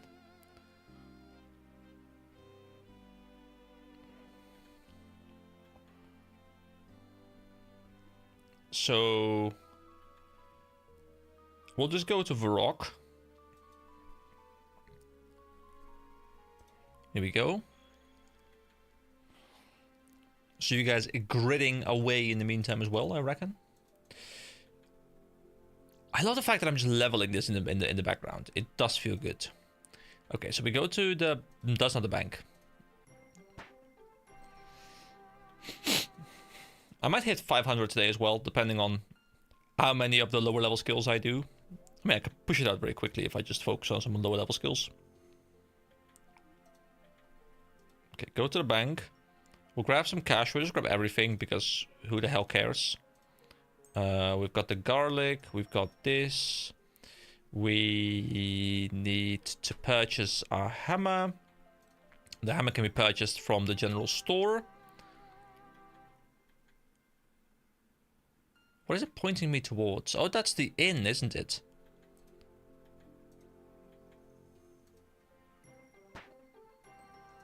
Oh, that's Romeo. Whoop. Shop assistant, buy... Did I need a hammer? I needed a hammer. Okay, got the hammer. A beer or 2 coins to buy one. Okay, let's go buy a beer. Dude, it's even like highlighting the specific NPC I need to go to. Dude, the quest helper. Wait. Oh, it even says which dialogue option I need to choose. What? Talk about being lazy. Oh, but now it should tell me, hey, go talk to the bartender and get a drink. Quest helper, you know, how am I supposed to... Guys, how am I supposed to figure things out for myself when I'm skipping the dialogue? I don't know what this guy wants of me. Apparently I need to go buy some beer, but how do I know? Well, I mean, to be fair, it's also on the interface, but, you know... my life is hard enough already. A glass of your finest ale, please. No problemo. There we go, we got it. Now we talk to him again. Here you go, you give the beer. Cheers, mate. Okay, vampires. Bam. Give me a steak. Beautiful. Now, am I strong enough to kill? Open the side panel of the quest helper. It tells you there. Yeah, it does. Still, you know, I need it to be easier. I need it to be like highlighted. I need every single step of the quest to be highlighted for me, because I am a dumb spacebar spammer now. Okay, so if I go to the quest now, pretty sure. Yeah, it's just gonna kill the vampire now. We're done, dude.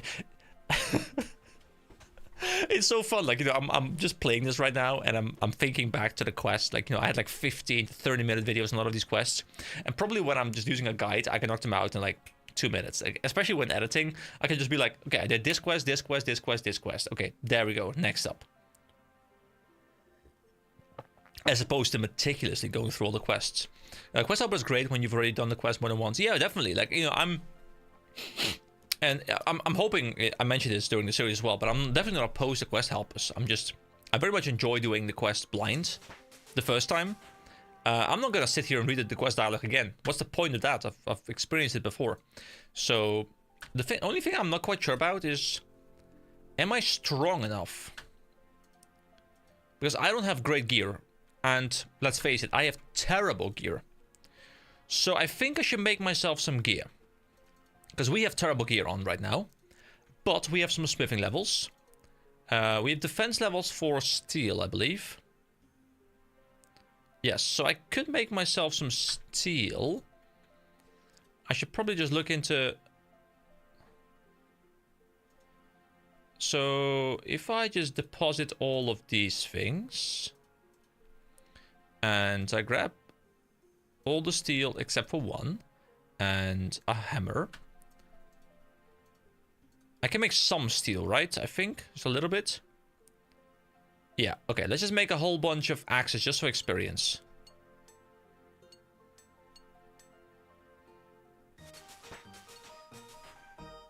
Like, to be fair, it might level up quicker just doing mining, really.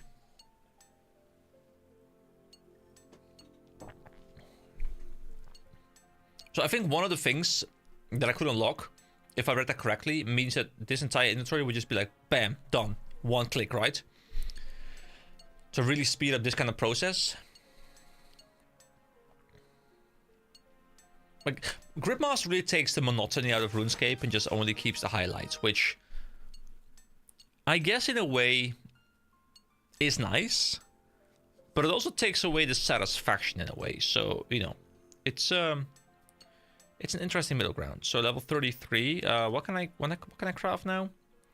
I can make a medium helm. Well, let's just make a bunch of medium helms then, I guess. I'll just use all the steel bars and, you know, get as far as I can into the gear progression. Because I do want to have some gear going up to the vampire. 34 has unlocked swords and maces. You know, I've never used maces. Let's make a mace.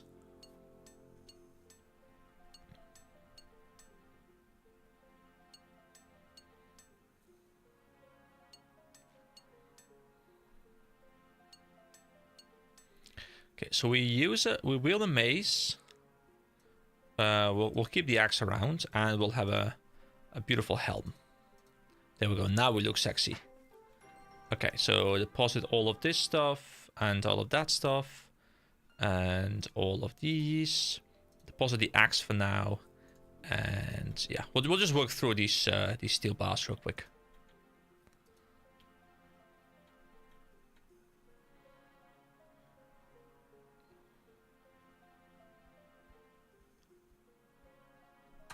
I'll just make a whole bunch of maces. And I'll just semi-AFK my way here.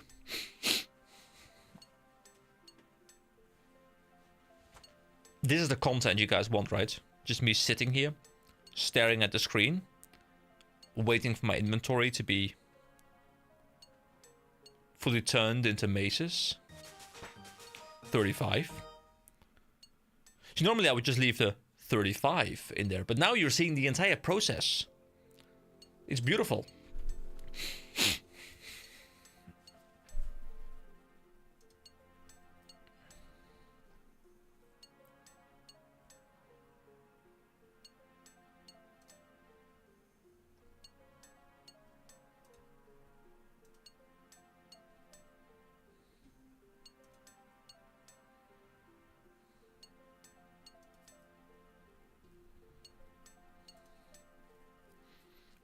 This is content.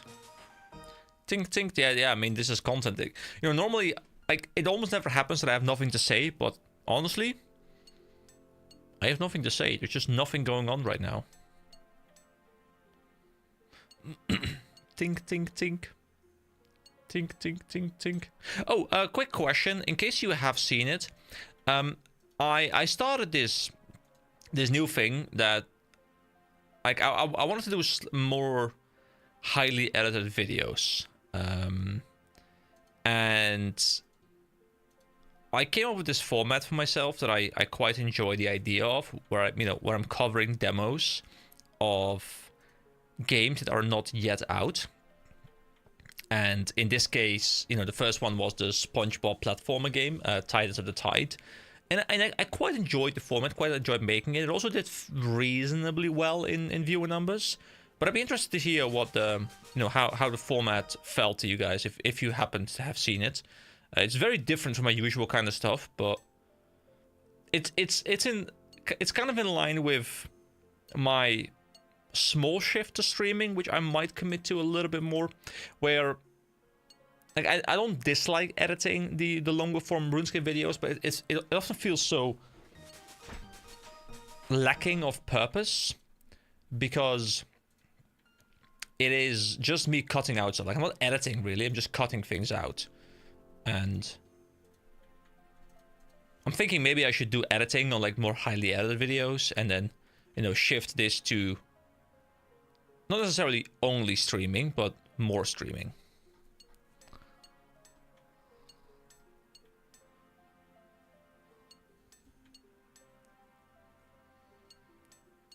Tink, tink, tink, tink. Such thinking. What are you thinking about? This is actually surprisingly slow. Like, it's not slow, but like within the context of Gripmaster, this feels slow. I guess smithing, like even in Gripmaster, is just like this slow ass, like, oh, it's just. It's not a good skill, is it? Like, I have a lot of nostalgia for it, but my god, this is not a good skill. Okay, we're almost through though. We're almost through. At least we're leveling agility at a faster rate. Okay, I can make. Let's make one full helm just so we can have the gear. I also want to make. I don't want to make a. Do I want to make a shield? I guess I'll have a shield, and then I'll have the other thing in my inventory. I guess that can work. And yeah, and I'll just make one more shield for the level up. Actually, make one more shield for the level up. I thought I was gonna get level up, but it's fine. Here we go. Now we can make. Ah, yes, make some battle axes.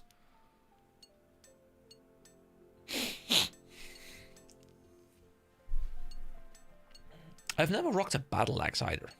Should I just like walk up with a friggin' battle axe and just like murder the guy? I think that's what I should do. Here we go. We wield a battle axe. Wait, is a battle axe? In my mind, it was a two-handed. And my axe indeed. And my battle axe. So we grab these final ones. Deposit all of. We'll deposit 2. We'll keep. Oh, deposit 2. We'll keep 1. Deposit that. Where deposit. And now just go through the final ones. So we will wield this. We'll keep this on ourselves, that on ourselves.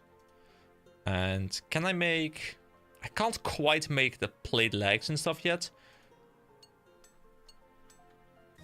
Oh, can I make it now? I can make a chain body. You know what? Chain body is fine. It's at least something. I'm a little bit stronger. And we're exactly through all of them, which is perfect as well. So we'll equip the chain body. You know, this is peak fashion, isn't it? Like, wouldn't you say this is just the most beautiful woman you've ever seen, you ever laid your eyes on? Just peak beauty. All right, we put this in here. We put that in there. We grab the garlic. We bring the coins because we're badass and we can't die. It's impossible. We're too strong. And actually, I want to rock a scimitar. I've not really rocked a scimitar at all, and scimitars are badass. So we're rocking the scimitar, and I'll make sure to have the axe. The harpoon, I'll leave in the bank. I don't really use the harpoon so much, so we'll just keep this with us. And I guess we need some food, right? Oh, these regenerate run energy. That's cool. So strawberries. I don't know how much they regen, but we'll just bring some strawberries. There we go. Okay, I think Vampire Slayer. Do I have the steak? I don't have the steak, do I? It's in here somewhere, isn't it? Yeah, the stake. There we go. Okay, beautiful. Now we teleport to Drainer Manor. We have to go for a bit of a detour, but it's fine. Wait, last destination, Fairy Mushroom. Oh. I didn't really use a Fairy Mushroom, did I?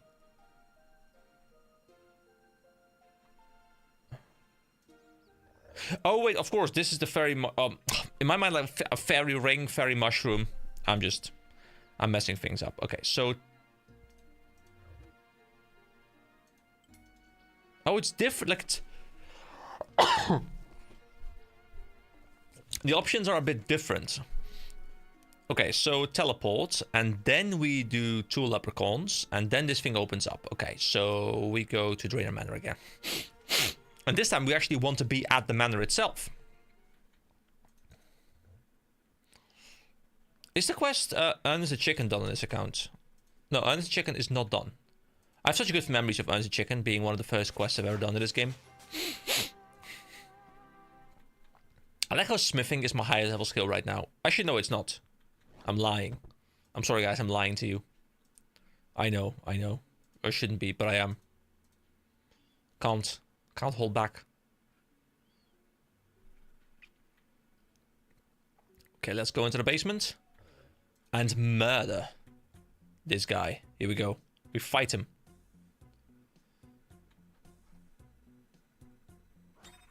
Ah, vampire. You are no match for me. Actually, you are no match for me at all. This guy is very, very weak.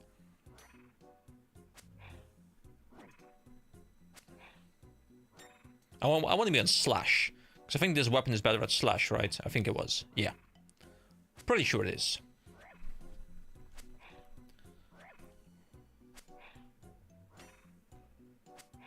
Ooh.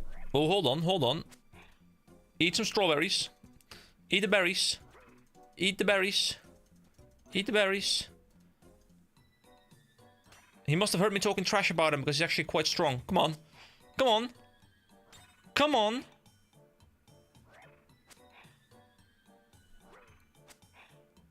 Please?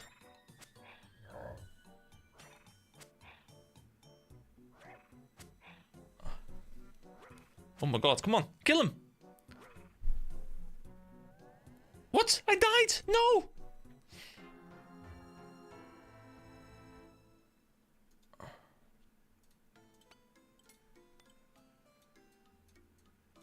Okay. Okay. But the thing is, we just go back in.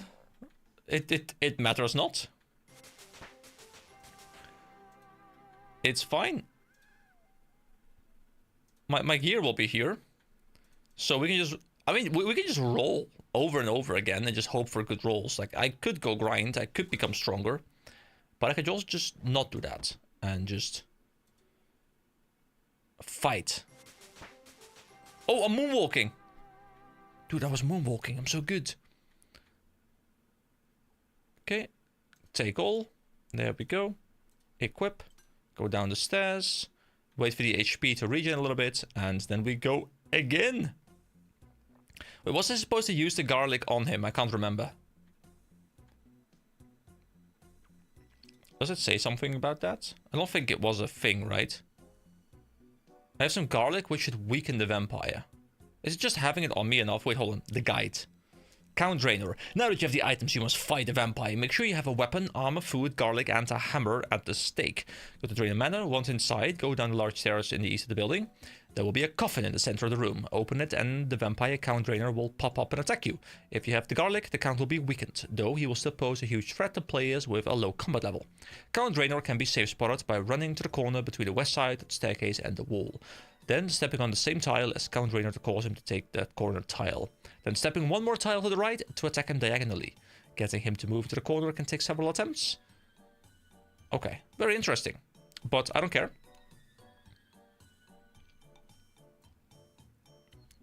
We just... Unfortunately, you are an Iron Man. That means the power of friendship will not avail you here. That's true. But... the power of my scimitar will be sufficient. Oh, I stepped on the candles. Oh no, stop stepping on the candles. Okay, I need one more hit point to be regenerated, so we'll just chill here for a moment. Just chilling.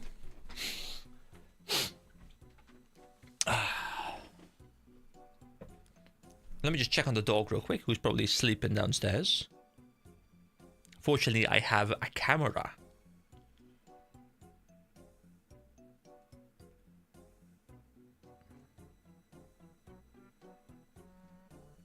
Wait, where is my doggy?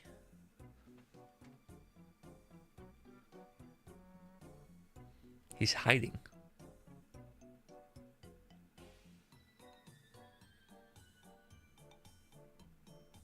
Well, he's somewhere. He's probably fine. Anyway, and before he's like right next to me and I just didn't hear him. So let's just open the coffin again and just roll.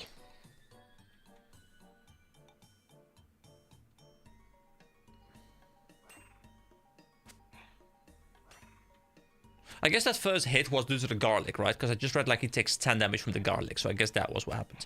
So I'm just going to RNG my way through this. Okay, this seems much, much better so far. RNG. See, the power of friendship might not help me, but the power of my scimitar seems to be doing all right.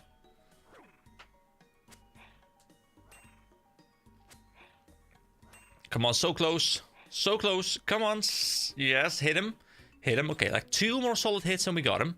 1 more solid hit and we got him. There we go. You have completed the Vampire Slayer quest. 3 quest points, 4.8k attack experience. Is this also scaled up, by the way? Is this 4.8k? I think that's not what we got before, right? That's probably scaled up. Because we're now level 36. What? Level 36? Hold on. Is that because of the other quest rewards? All the vampire stuff? Because that hasn't been completed yet, right? I need to be at the bank for that, right? They're not lined up, or they're not... hold on, so... by storyline. That's a massive experience drop. That makes questing feel really good, though. So I'm gonna get the quest rewards from all of these quests, right? Do I get them? Or, like, I'm not sure if it's good for me to complete them or if I actually get the quest rewards as well. But that sounds really delicious. So let's go to a bank. You know what? Let's just go to...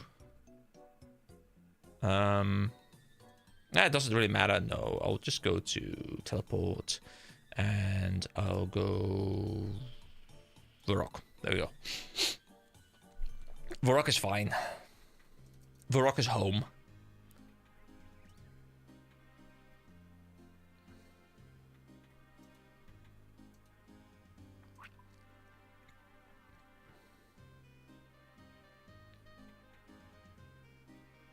Beautiful. Level 18 agility. Haven't touched a single thing yet. That's great. Okay, so I'm here now. I can click this thing. And let's see what happens. So I can claim it. Claiming this quest reward will complete any prerequisite quest you've not already done. Are you sure you want to claim the Sins of the Father reward now? Yes. I kind of don't want to know what the reward is, but I guess I will know. You've unlocked Sins of the Father. Okay. You won't get the experience, unfortunately, but the unlocks will be opened up if there weren't spoilers, of course. Okay, yeah. So I will probably not look into it much further. But I'm guessing something in Mauritania is now available to me that otherwise would not be available. Like an area or a chest or something. Which is something I'll leave for later, but it's done. Now, if I do... I don't want to look into it, but if I... Yeah, okay, so this will be the entire... Okay, yeah, I was kind of curious how long it was. This is a... This is a bit of a story. Cool. There we go. That's the entire quest chain done. Easy. Easy peasy. Okay, so there's 2 things left. First of all, there's the clean, grimy herbs. I feel sorry for the 1 in 20 players that go 180 men dry on this. I love that line. So I would have to go to a place where I can get grimy herbs. I think last time I farmed them in the cave the swamp cave under Lumbridge, but I don't know if there's an easy way. Can I buy these somewhere? I can't, right? The clean, or like the grimy herbs themselves. I gotta loot them from somewhere. So, you know, actually, this is the kind of place where grimy herb OSRS. There we go. And what I need specifically, you know, I'm gonna just guide my way there. So what I need specifically is one specific type. So herbs, guam leaves. I need a grimy guam leaf.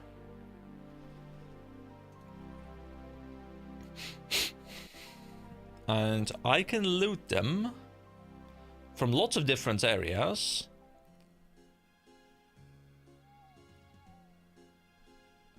Looking into the easiest way I can get them.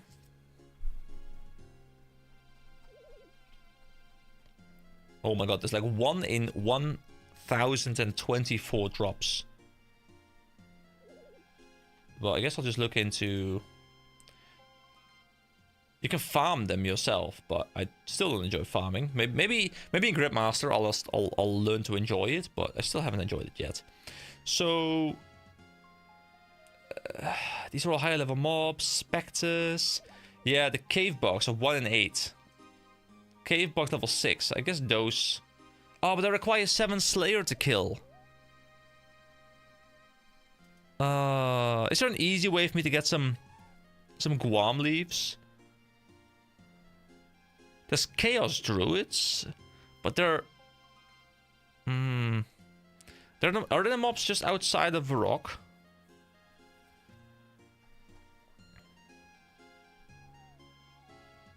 Are those Chaos Druids? Hold on. Players who decide to kill Chaos Druids in Edgefield Dungeon should be aware of player killers who disguise themselves in Zamrock robes to take on the appearance of a Chaos Druid. Oh, oh, that's a cheeky way of baiting people in.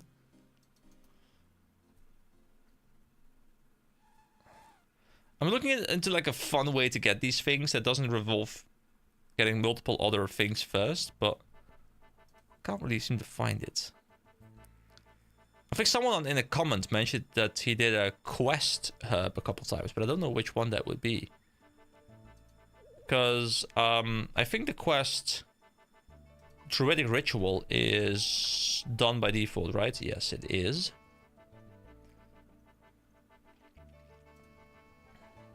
Is there a way I can get this easily?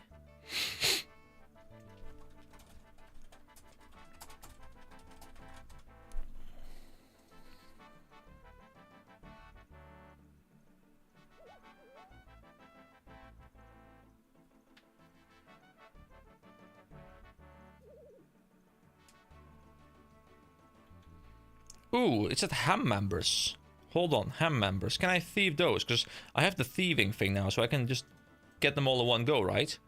So, thieving, pickpocket, ham follower, 15. Okay, yeah, that sounds like a fun idea. And those guys are close to Lumbridge, so I'll just use the home teleport. We'll go to the Lumbridge, because do I need a quest completed for that though, to be able to go in there? Or do I have it completed by default?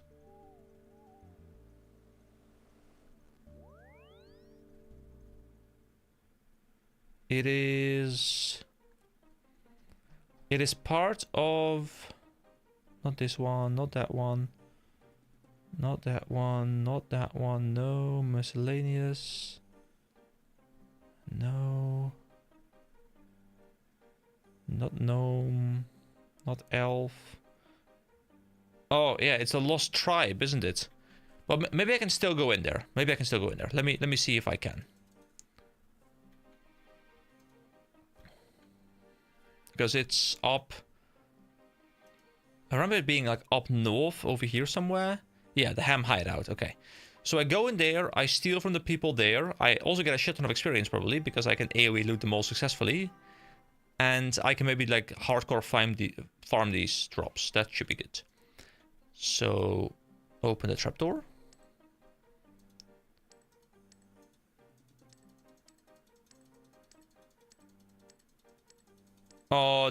Can't I? Oh, wait. Oh, I need to just press pickpocket. Okay.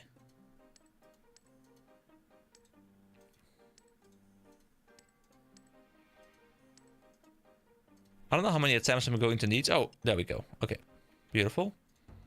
And I can pickpocket these guys, right? The ham followers? Yeah, okay. So pickpocket this guy.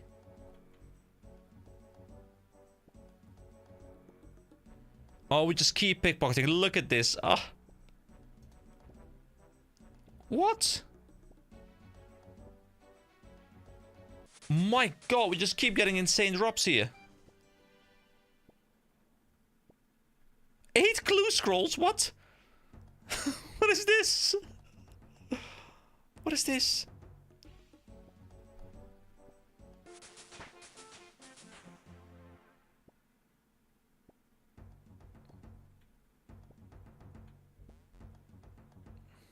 There's no inventory in your... Okay, yeah. 11 iron pickaxes. My god, this is insane. Okay, but I still need space. So, do I just... I don't have anything set up right now for the dropping. Here we go. I just want to make sure we get the herbs. Get me herbs. I need herbies. Herbsies. There we go. Grimy guam leaves. That's what I need. Okay, beautiful. Beautiful. So now that was some easy experience, by the way. Now I could stay here for a while and, you know, get some proper experience, and I could have done that, but for now I want to keep on pushing forward because I want to use last destination. We go back to Varrock, we go to the bank, we unload these things, and then we clean the grimy herb. And then the final thing I need is the magic level, I guess, right? So I just have to spend some time leveling magic. Like, I really would love to get this thing. The Golden God. It's going to make it so much easier. But I don't want to spoil myself, so I'll do it the hard way. How many points do I have, by the way? 700. Because I think I need like 1.2k or something for some of the cool rewards that I would love to get.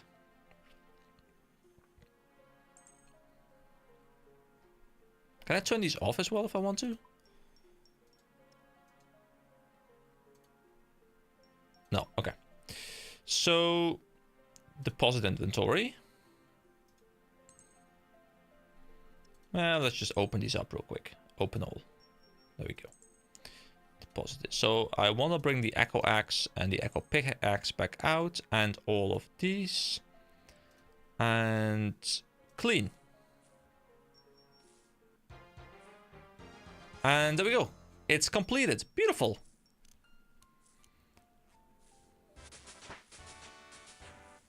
It's actually only one level. We only got one level of Herblore. That's actually so slow. But I now get Friendly Forager. This item will provide the following perks whilst in your inventory or equipped. When you gather resources from woodcutting, fishing, mining and hunting, the forager's pouch will find and store a random grimy herb limited to herbs your herb level plus 25 can clean, whilst also providing a small amount of token experience when one is found. The forager's pouch will only find herbs it has room to store, but will always attempt to give you a herb you can receive. The forager's pouch works just like any herb sack and shares an inventory with it. Additionally, you can gain the following perks to herb lore when crafting potions. Secondary ingredients have a 90% chance to not be consumed. This stack additively with other sources. And creator potions contain 4 doses instead of 3. It's really good. So this is gonna make it a lot easier to get these herbs, I guess. So this pouch, is it just... I can wear it. I don't really need the shield right now. Honestly, I'm fine having this thing. So we deposit all of these. And that is another one done. So now it's just going to be gaining over 30,000 coins from one alchemy spell. But I don't know what, like... I need to buy like a super expensive item, right? And turn it into 30,000 coins. I don't even know how to... Like, I've never engaged with this thing. But this does look really, really good. So I do want to get it. Plus, of course, I would love to get the 200% experience. Because it's going to help a lot of with all the other things going on. So many cool... I love this system. It's such a cool system. Such a cool system. So, I will need to do a bit of magic. And that means... I mean, I have some runes, but not a lot. So I need air runes. I need mind runes. I'll just bring the money. There's a magic shop just over here, isn't there? There is a magic shop just over here. Okay, beautiful.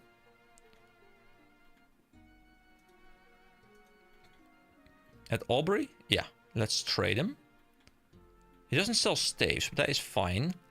What I do need is just a whole bunch of air runes and a whole bunch of mind runes. There we go. And now we can cast Wind Strike. I want to get a staff. What do I get a staff again? Is there a stave shop? Can't remember. Oh, here we go, staff shop. Oh, it does exist. Beautiful.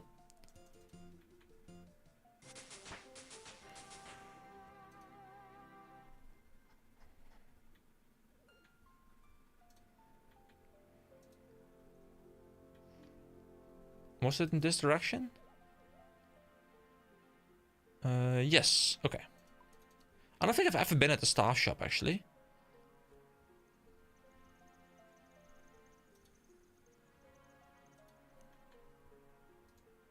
Trade. Here we go. So, I guess I didn't need the air runes, right? No, I didn't. Unless, what I could do... what is the next... I'm gonna need Fire Strike. Because I need to get into... a specific place. So I need a Fire Staff. So trade... How much is it? 1.5k. Buy one Staff of Fire. There we go. I'll equip it. It won't help me with the runes right now, but that is fine because at this point I don't care about that. What I do care about is just quickly leveling to be able to cast a fire spell and then going to the Ice Giants because they give me a ton of magic experience and I guess there I can grind really quickly. I think that's a solid plan.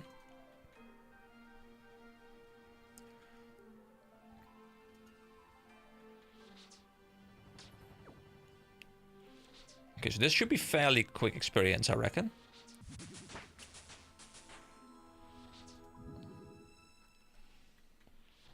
I don't know if there's also something else that I'm looking to do with magic per se. Like the teleports are not as useful anymore on this server, of course. I mean, also leveling hit points a little bit, which is nice.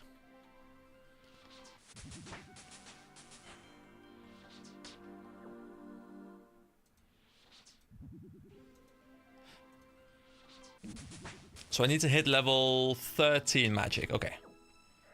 Also getting kind of close to hitting this. What do I get from that?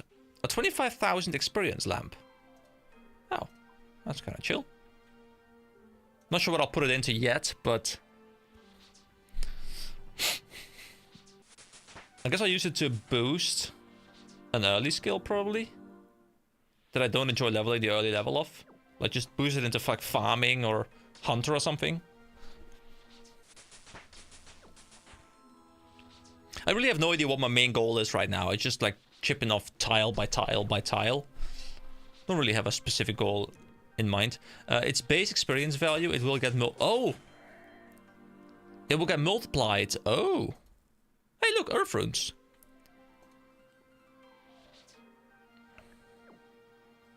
So, if I understand that correctly, what you're saying is that because right now I have 400%, that's going to be 100k. But if I happen to, before that, unlock this modifier, it's going to be 150k experience. Is that what I'm gathering? So, in theory, you would kind of want to grab both this row as well as this row and then use it for 200k.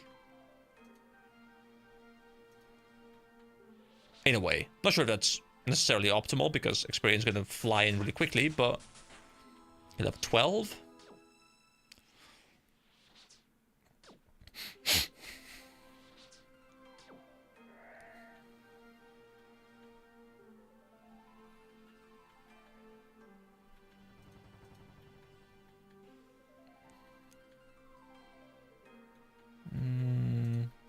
There we go. That's a goblin. Oh, plus 400. Oh, okay, yeah. Okay, so it's plus 400. So it's 100 plus 400. Okay, I got it.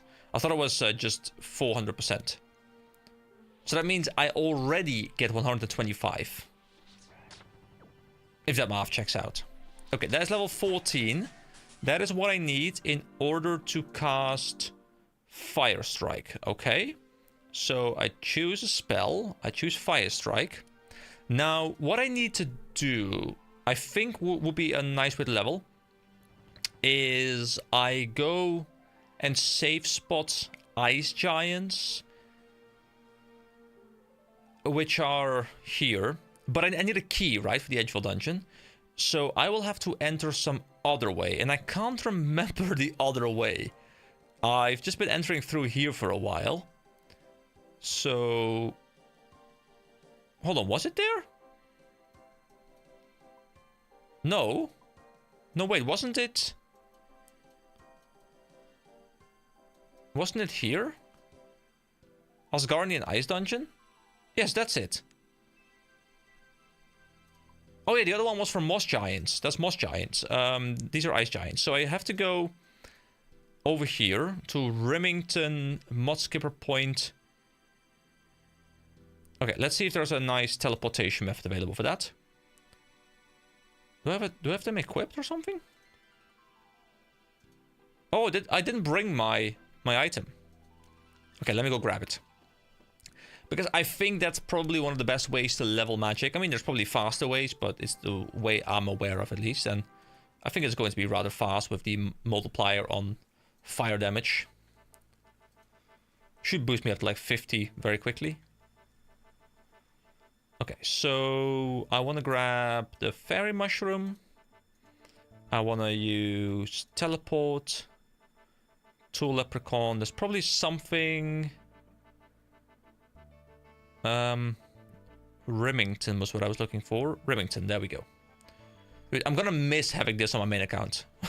This is just so convenient. I'm probably not even using it optimally, but it's already super convenient.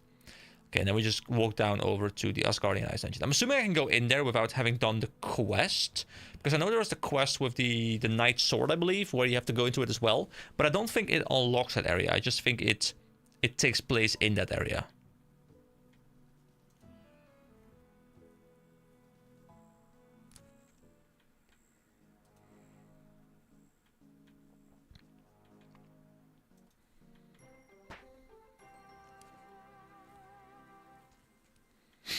I love how my agility is level 24 and I haven't even touched it at all, like not actively leveling it. It does feel good to have agility just chipping away in the background. I think I would enjoy that. Okay, so we have to be a little bit careful because we're kind of low combat level, so everything will hurt us a lot. But as long as I hit the safe spot, I should be all good. So these mobs are not particularly strong, so I should be able to run past them fairly well. Now, these ice giants are kind of tough. But I think I remember where the safe spot is. Now, once I'm there, we're good, right? So the safe spot is like here. Last time I was here was also on a stream. So I think the safe spot is this the safe? Oh wait, hold on. I gotta disable the option where I can't attack stronger mobs. What is it called? Monster, strong, high level. Disable.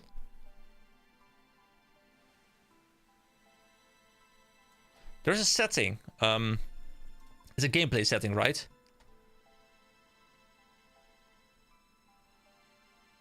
Unless it's in a... Oh, like it might be in a plugin. I'm actually not sure.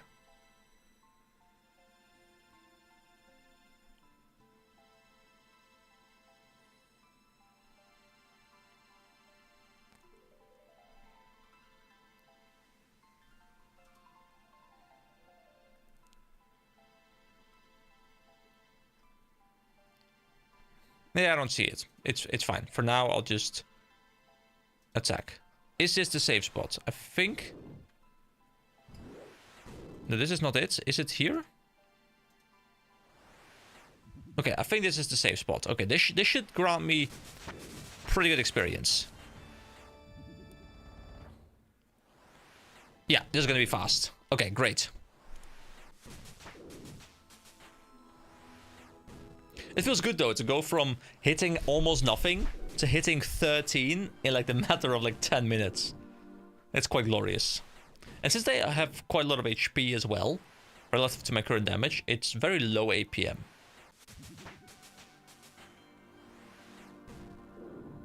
Oh, wait, it's not dead yet.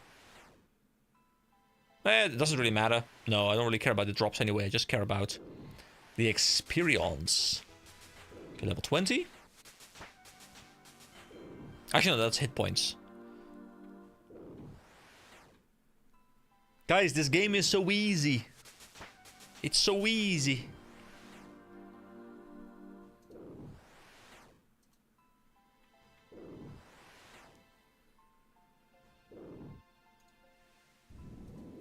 Okay, I guess I'll finish this mob off as well. There we go. Now this guy is next. Oh, gotta kite him back a step. Just one step. And we're good again. Engaging gameplay. You are watching engagement.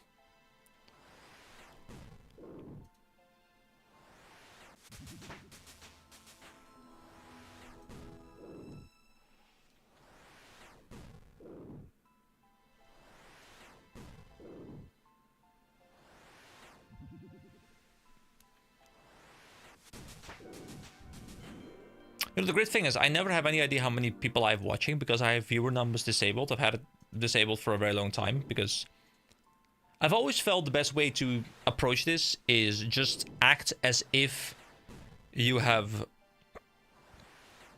like 1,000 viewers. Because there's this really interesting conundrum where I think I heard like some big streamers say it at some point where if you have no viewers or if you have like 100,000 viewers, the experience will be the same.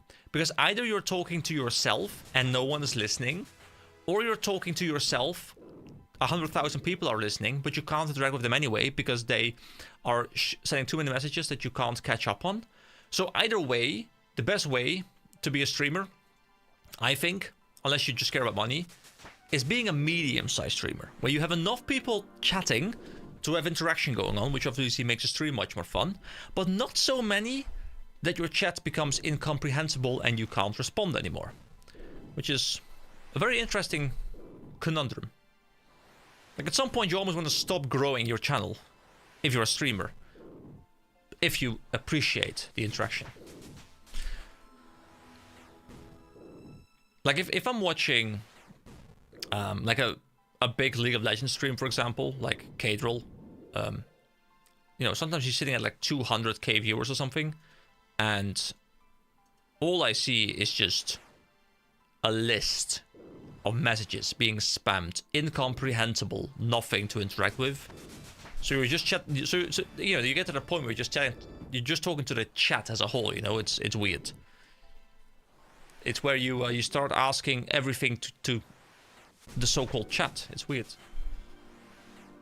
So chat, how are you doing?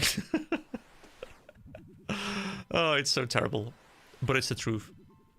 It's level 27, which does allow us to now cast low-level alchemy.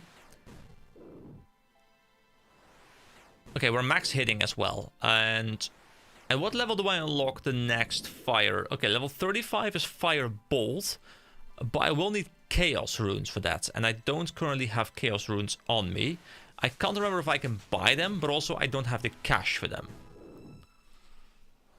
Because swapping to that would be a lot more experience because I'll have a higher max hit, but at the same time, I think leaving to like set all that stuff up is going to result in a total slowdown of leveling, because I could just sit here and level like this and it works.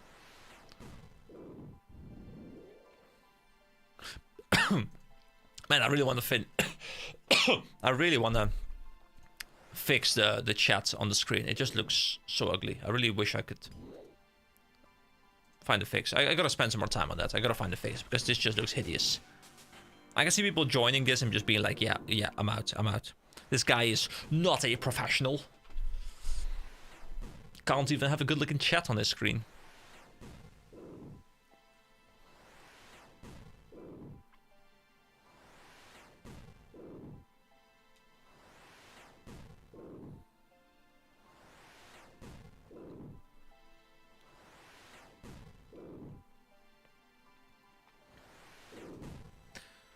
But hey, we're making progress.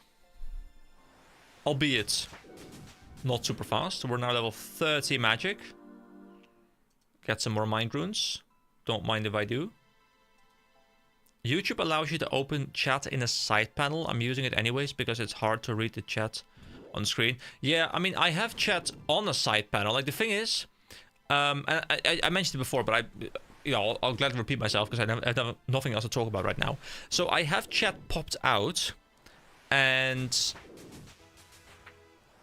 like I was tempted to move it away from the screen, just not have it on the screen at all, which could also work. But I think there is something fun about every chat message being on the screen.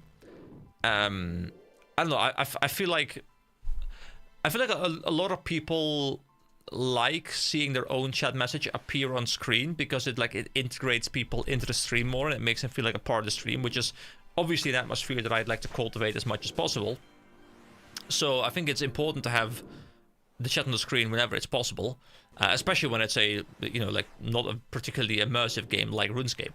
But yeah, I might just remove it from the screen as well because you're right, you can just see it in a side panel, so you don't have to see it on the screen. And not everyone cares about the chat really, so it's a topic that I'm a bit torn on. Like, I could just literally do this and just have no chat, which might be better. It might be cleaner. I can also resize it, but then it won't be at all readable anymore. Like, you're already struggling probably, especially if you're watching it on a smaller screen. Like on your phone, you probably can't see it anyway. So I don't know.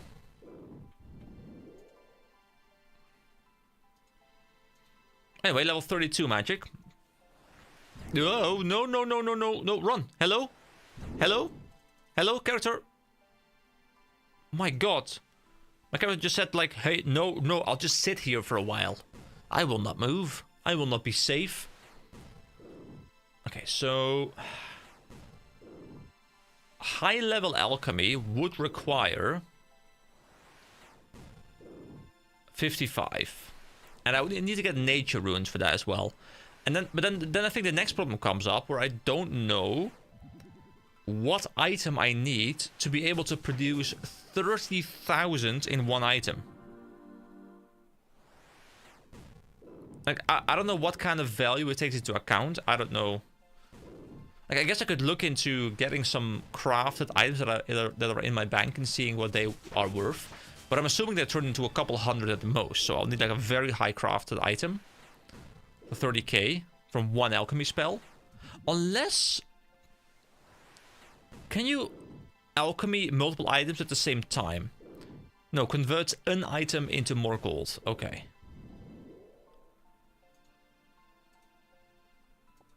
Ooh.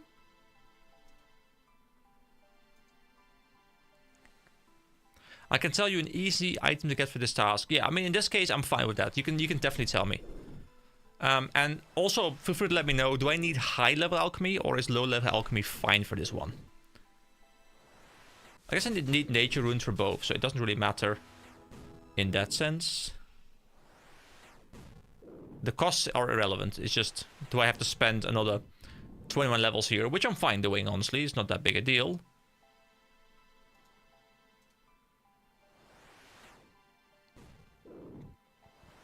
Yeah, I'm sort of okay with being spoiled on this playthrough with these kind of things, just to not have me wander around for hours. Get the benefit of having a chat.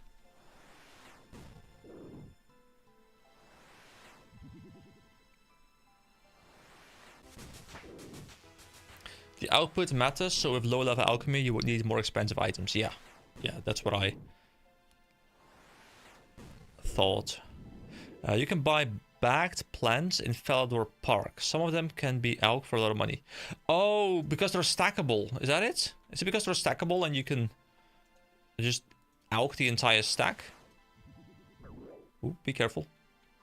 Am I still safe spotting here? Yeah, okay, you can't find a path in any way. Okay, great. Oh, it's not because stackable. Okay, okay. It's just the items themselves are that expensive? Okay. Well, I'll go check that out. I don't know how much stackable items are elk one at a time. Oh, okay, okay.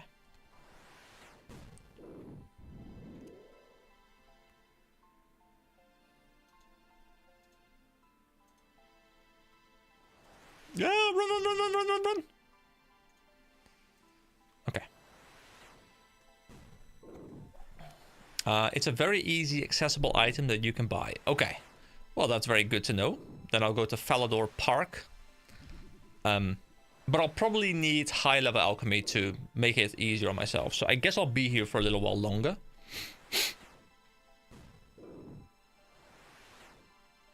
I mean, it's not going to be that long. It's just going to be, you know, another 19 levels.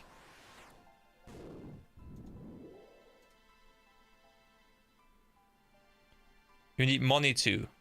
Okay. What kind of money? I'm sitting on like 10k. Actually, no, I'm sitting on 1k. Never mind.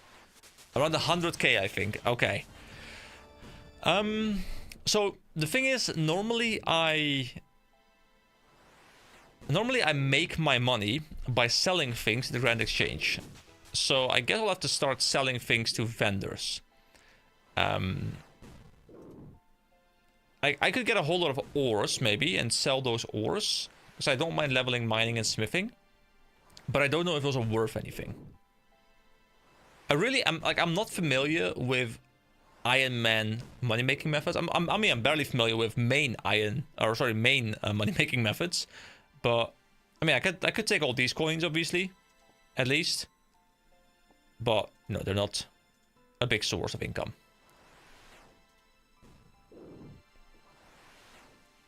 So let's look into how the vendor mechanics work, because honestly, I buy from vendors, but I never sell to vendors. Maybe I should do that a bit more. Is this part of my total game time, by the way? On no, okay, this is a separate account. Okay. Because it does share the name.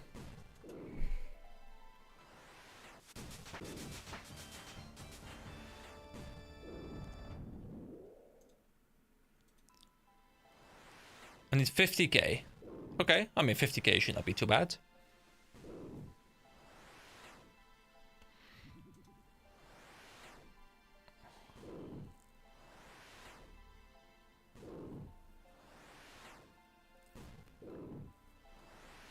I mean, it's interesting because now I get to engage with Iron Man money-making methods.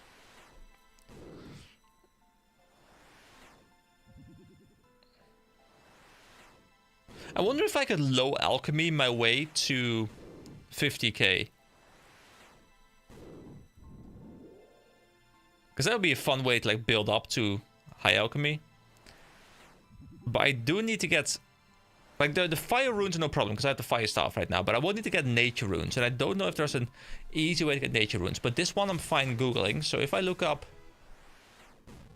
Wait, where's my... There we go.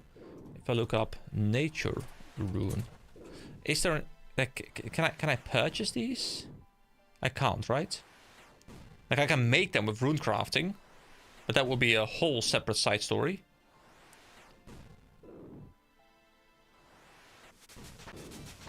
Yeah, we need level 44 runecraft. That's...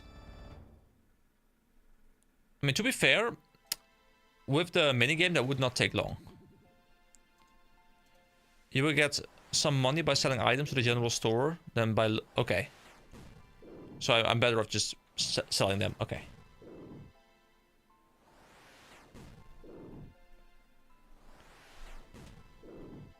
Still, I'm looking into acquisition of nature runes because they are still important.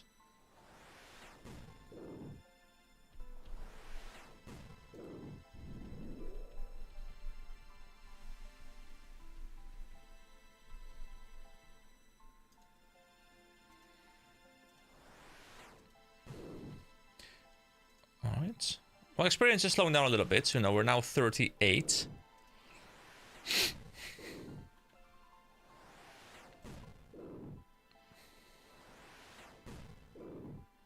But hey, we're working towards 200% experience, so it's worth it, because that's a big drop.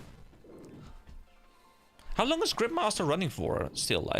Can I see that somewhere in game? I guess I can't, right? I'll have to look outside the game.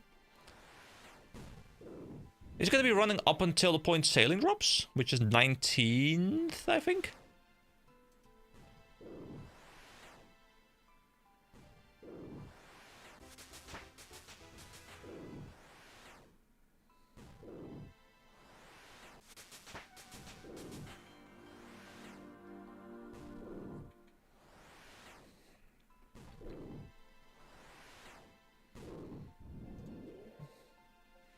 Well, I'm hoping you guys weren't hoping for any like super engaging gameplay tonight, because I'm just standing here for an hour. But then again, you guys are used to watching RuneScape streams, I guess. So, you know, this is the content you're here for, right? Just chilling. Watching a guy shoot fireballs at ice golems. I think it ends a few days before sailing. Okay, okay. So it should still be enough time for me to get like most of the free-to-play stuff done. I mean, I'm already kind of done with a lot of the stuff, really. Like, my goal was to at least complete, you know, this middle row, which is almost done.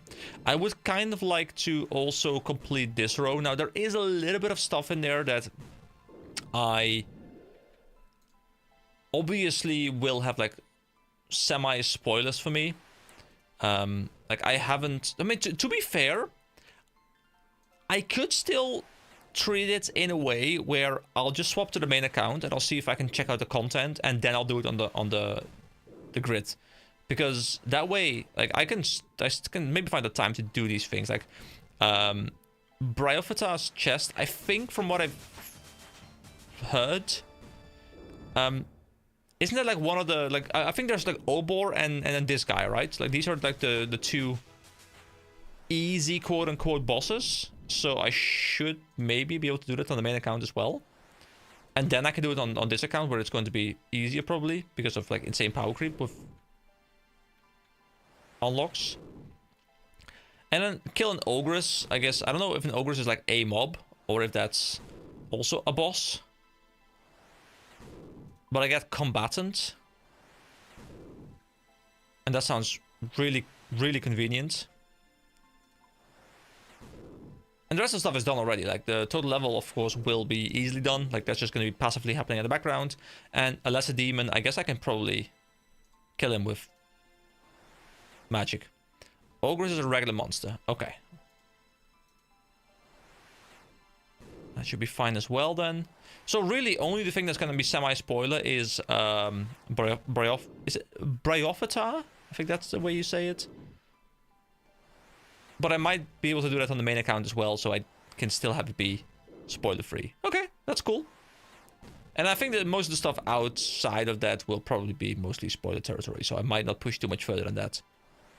I'm wondering if Gripmaster is going to come back. It's one of those systems where I would love to, you know, in a year or something, when I have experienced many more of these things in the outskirts, run again, and then, you know, be much more experienced and actually go for those. I'm assuming if it does well, like, it's going to return. Because I think from what I've seen, people tend to enjoy it. Oh wait, nature runes! They're dropping here as well. Oh, that's beautiful.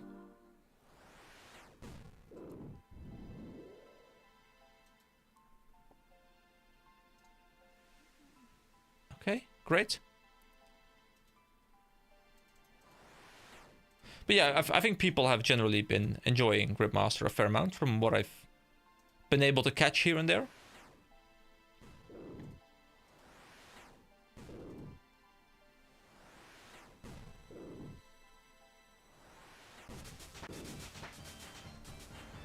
If it comes back, it will be after League 6. So, I don't know what Leagues is really. I'm assuming it's Leagues similar to ARPGs, but might be something that I'll check out as well. There's so much... RuneScape is just never ending, right? Like, there's an infinite amount of things to do in the main game, and then they're also like, you know what? What if besides the main game, we'd also have you do separate things? But they're still going to interact with your main game, so you still kind of want to do them. Oh my god. my free time, it will just never come back to me.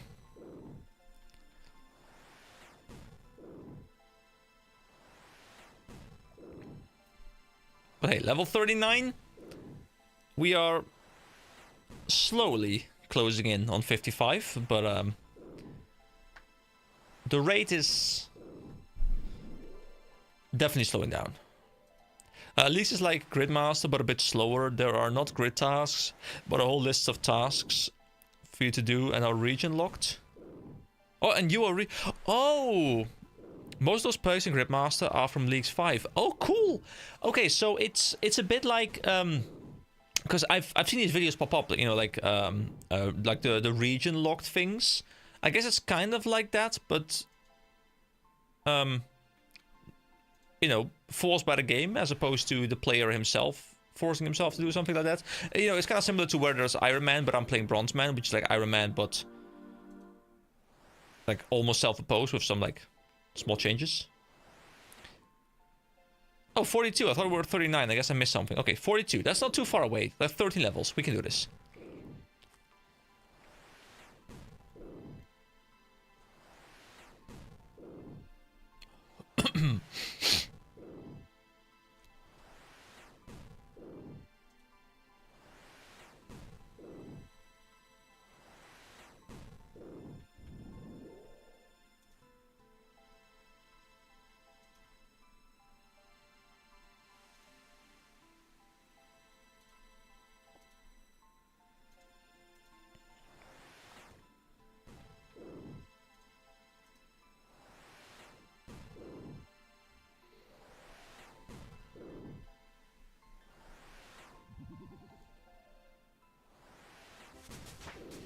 Alright. That's more hit points. Total level up to 407. Almost halfway to my main account already. In about 4 hours.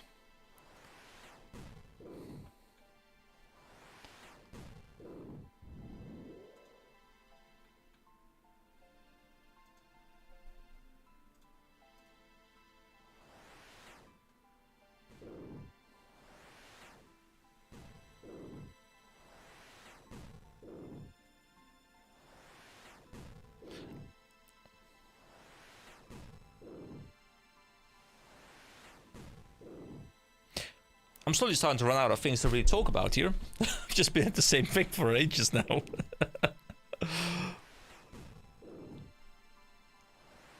So, how are you guys doing in your Gridmasters? Are you done? Are you looking to complete everything? Are you just doing the basic things? For example, in Leagues 5, you were allowed to choose... Oh, let me not die. You were allowed to choose only one of those 3 gathering relics that gives you either mining, woodcutting, or fishing boost. Oh, okay, yeah. Okay, but it's cool that those items were in there as well. I really enjoyed those items. The fact that I can just keep mining endlessly and it's going to go into my bank immediately, and it's also smithing at the same time, like it's just super, super convenient. I might actually spend a lot of time doing that. Like, you know, I'm not sure I will, but it does sound kind of fun to go for like a mining 99 or something in this grid mode, because it's much more accessible, like a lot more accessible.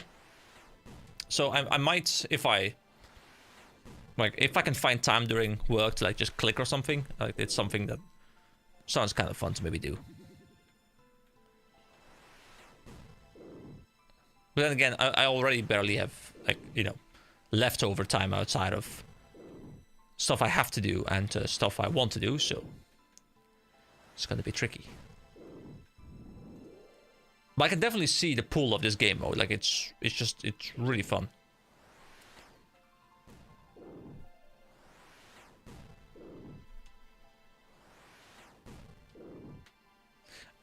How many levels does the Wizard Mind Bomb in Falador give? Because I remember, I think it's like 2 or 3. Like I can just purchase one of those and then use that to bridge me to High Alchemy. I still need to get some cash though. And I guess the cash I can probably get from my smithed items, I reckon. I guess that could work. I mean, I can grab some coins here and there, of course. It's gonna give me a bit of a start.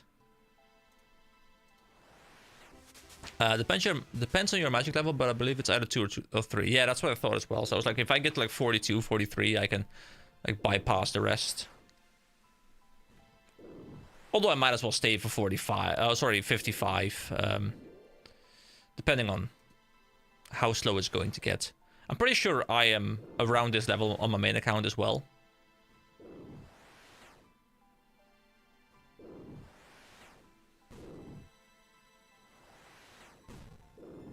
Yeah, I think I'm pretty much this level on my main account.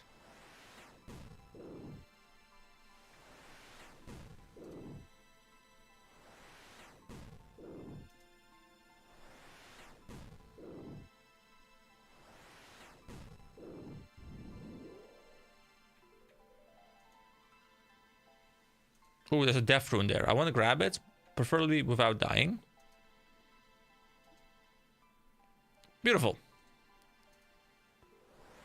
Oh, run back. Okay, 44.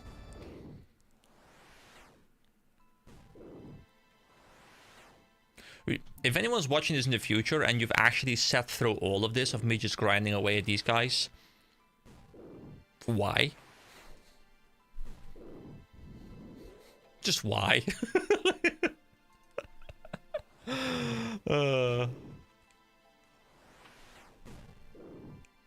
I'm attempting to make this entertaining, but I have no idea how to make this part entertaining. I will usually just cut this entire part. But it's a stream. I cannot.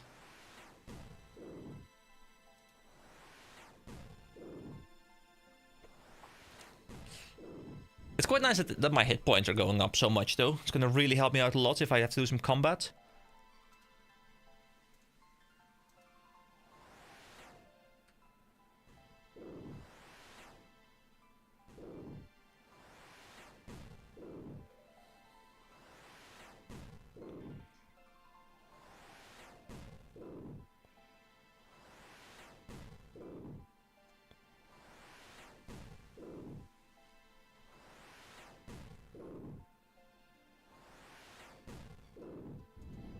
I can hear my dog playing with a squeaky toy downstairs.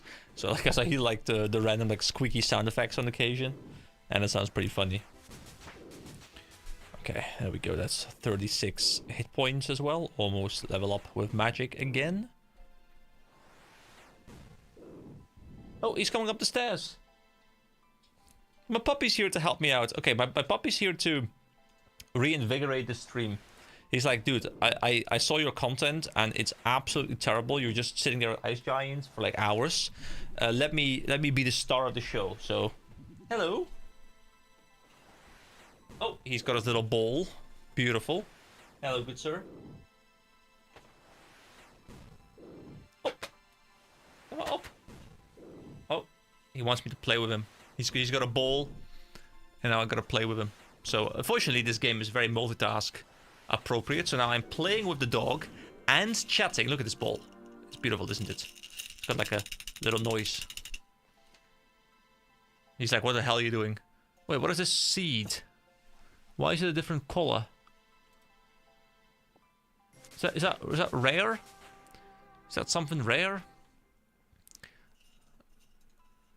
Oh, and bloop. So yeah, I'm playing with the dog, playing RuneScape, and chatting at the same time. Multitasking at its finest. Hold on, let me get him up here. Let me get him up here. Here we go. Here we go. Now we have the real MVP up here. There we go. He is so adorable. Hey. He's so chill as well. You're chill, aren't you? He's just like, he's so, you know, normally he doesn't really like being picked up this much, but he's, I think he's loving the attention. Oh, there we go. Big yawn. I have no idea if anyone's actually watching, but you're a cute puppy. Hold on, let me multitask. Let me click. Attack Ice Giant. Oh. See? We're attempting to not die, okay? Okay? Yes. Hello. Okay. You wanna go back down? There you go.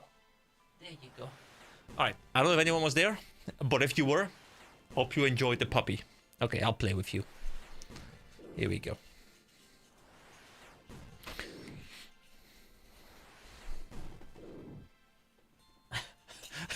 Multitasking is difficult. But hey. Oh, I ran out of air runes. Oh, well, that sucks. That sucks a lot. I guess I'll look at the money making for a little bit. Oh, he's strong. I'm trying to like pull his toy with my left hand, but he's won. He's won. Okay.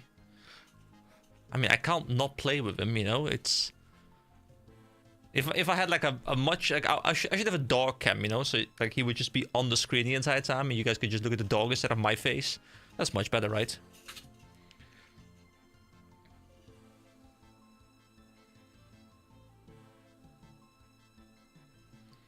All right. What I'm looking to do right now is probably just jump into the rock for a moment. So I need to do... If you see like weird faces, it's because I'm trying to put pressure into pulling the toy away from him.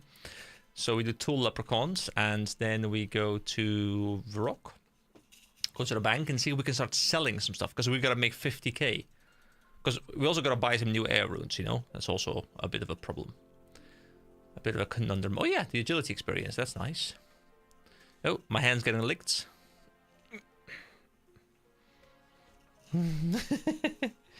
You are such a cutie. Alright, so... I'm assuming I can't sell... Can I sell noted items to vendors? Is that possible? I'm assuming I can't, right? But let me verify. So if I get all the scimitars in noted form, and I go to the scimitar shop, which I think there's a sword shop. Is there also a scimitar shop? Simi shop. Scimitar. No, it's just on the shops, right? I think it's just here. So scimitar shop. Nope. He's just like pushing the ball into me, like, play with me. Stop doing whatever you're doing right now. Stop trying to be entertaining. Instead, entertain me. And you know, he's right. I have to entertain him. Okay, so there is a scimitar shop, but the scimitar shop doesn't appear to be here. Ow! Ah. Ooh, that was a sharp tooth. Ooh. There you go. Play with your ball. Ow! Didn't like puncture me, but definitely ripped some of my skin. Okay, so the scimitar shop. I believe, isn't it here maybe? Isn't that? Hold on, wait, let me click it again. What's the scimitar? Am I blind? Scimitar shop. Hello. There we go. Yeah, it is there. Okay. Okay, so we go to Lumbridge and then we run over to... My puppy staring at me. No, we run over to Alcarit and then we're looking to selling the scimitars there. I don't know how much they're worth, but if they're worth a fair amount, then I can just make a whole lot of scimitars and start selling those. So I think that's totally fine.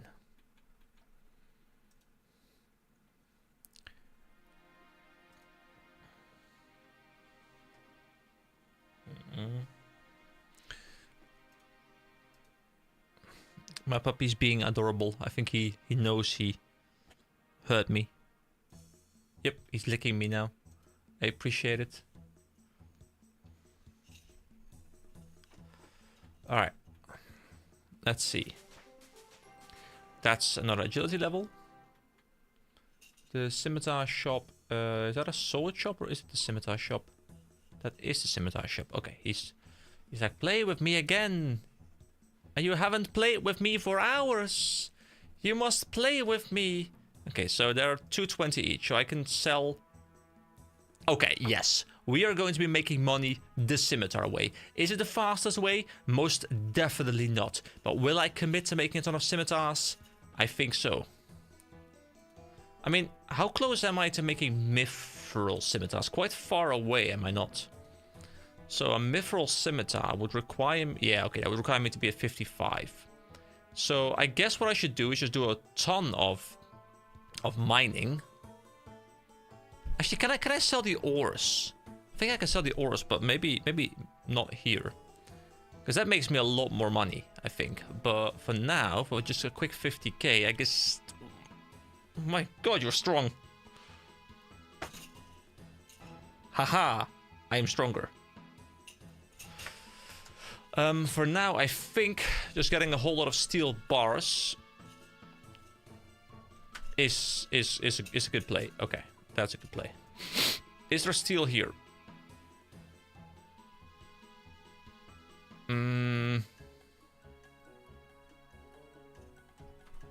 Hold on.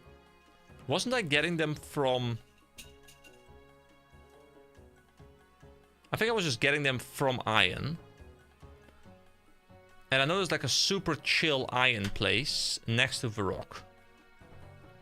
I'll just walk there. It's quite close. Do I have the stuff on me? Yeah. So the Iron Man rule, raw materials are almost worthless. You have to process them to sell them. Okay.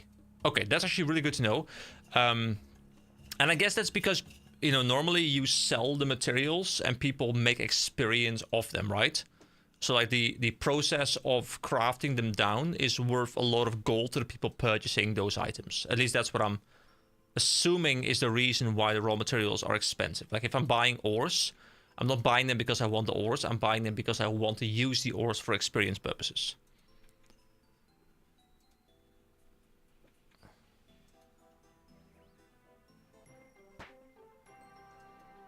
Oh, no, no, don't bite my thumb. Imagine just hearing all these like random dog-related lines out of context and not knowing there's a dog next to me, and you're like, why are you talking about something licking you and something trying to bite you? Okay, I love this spot. I think this is a good spot. I can just go here. Normally I'd be worried about my inventory, but right now I'm just like, nope, don't care. And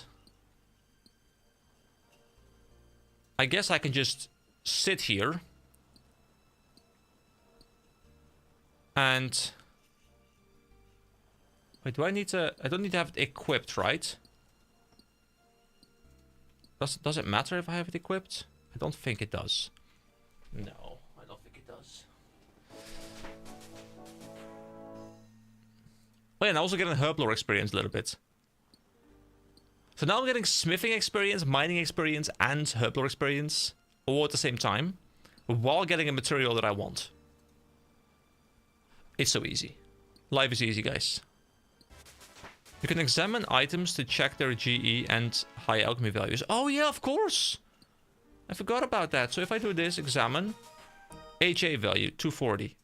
Oh, so steel scimitars, I'd be better off high alchemy. Actually, no, because I have to also calculate the price of the spell. Which, if I had the golden thing, would not be a problem. Oh, high alchemy value is tied to the shop sell value. As in is the same, or it's based on like percentage based or something. But somehow this is much more entertaining to me. Like just mining away here is much more entertaining to me than fighting the ice golems, and I don't know why this is something that I just prefer.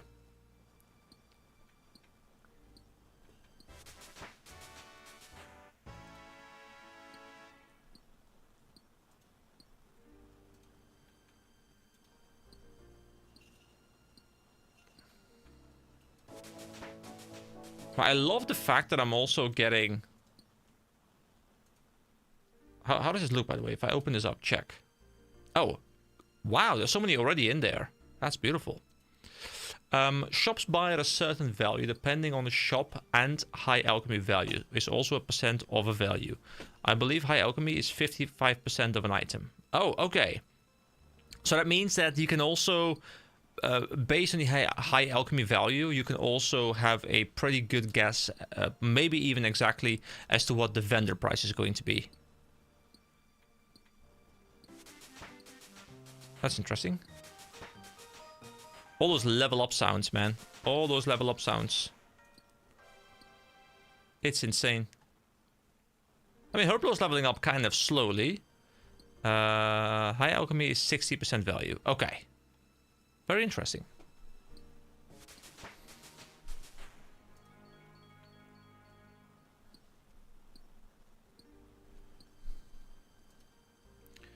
Most general shops buy at 40%. Oh, okay.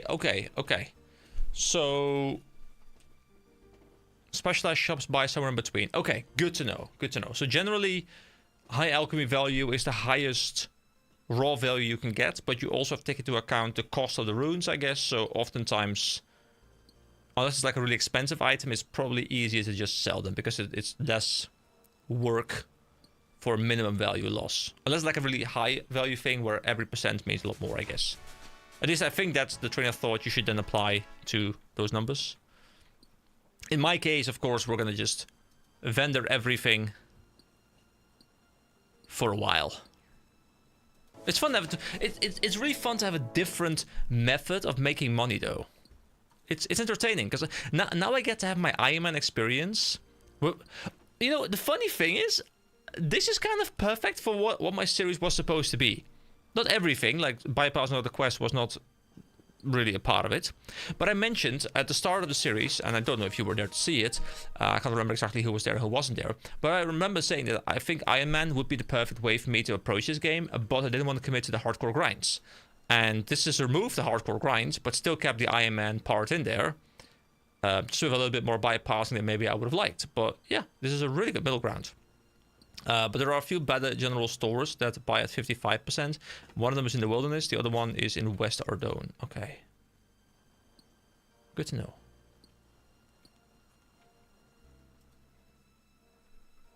Wait, we already have 160 total bars in our bank. That's actually quite insane. So we can make a lot of scimitars already. The scimitars are 3 each, I think. And I think we were selling them for like 200-ish each. So doing some base calculations on that. So we need 3... we had 200... So we need 50,000 divided by a total of 200-ish per scimitar. Means we need 250 scimitars, which means we need 750 bars. And I think we get a little bit more than that, but, you know, I'd rather be on the safer side. So I need 250 bars, okay? That's a fair amount of bars. And I'm gonna have to also, of course, go through all of them and smith them all up, which probably is not very efficient, but it's a way we are gonna go about things today. Also, I've been live for almost 3 hours already, so, you know, time's just flying by.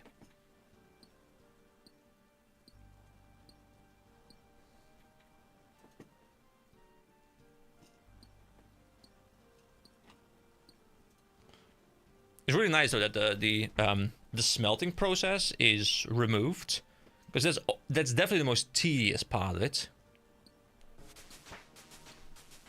There we go, 47 mining.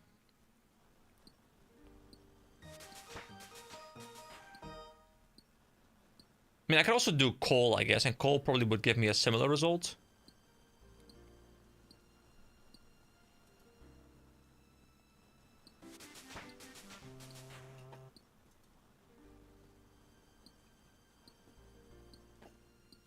I could also move on to different items, you know, like obviously my smithing is going to be high enough where I can make steel chest plates probably. Yeah, steel chest plates are 48.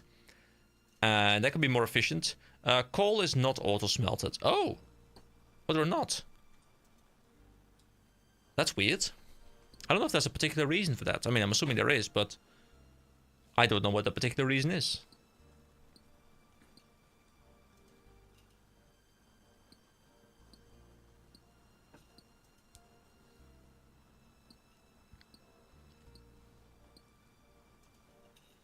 There are no coal bars. Oh, I thought I would just turn them into steel as well. Okay.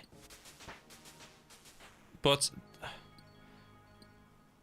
then why does the iron one not turn into iron bars? Or is it because it's checking and it sees that I am high enough level to craft steel, so it's automatically shifting from iron to steel?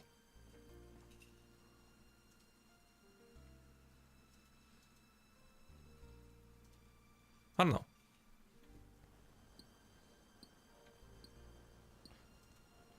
It's just to make it more convenient. Okay, I mean, I appreciate that.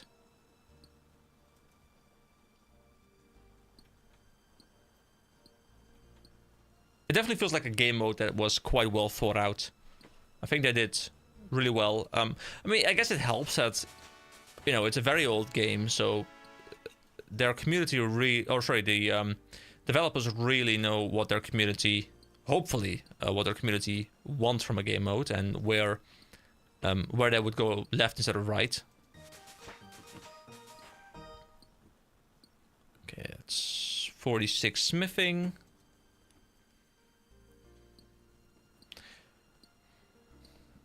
I wonder if chest plates would be decent value as well, because I'd require the same amount of bars, I guess, to make those. I don't know how they translate per bar. Like, I don't know if they scale kind of linearly in the sense that 5 bars would be, you know, the same gold per bar when sold to a vendor, roughly. Because then I can just go for the one with the highest bar count, because that means that there's less input for me to turn the bars into the chest plates. But I don't know if that logic holds up. Because I can check it out.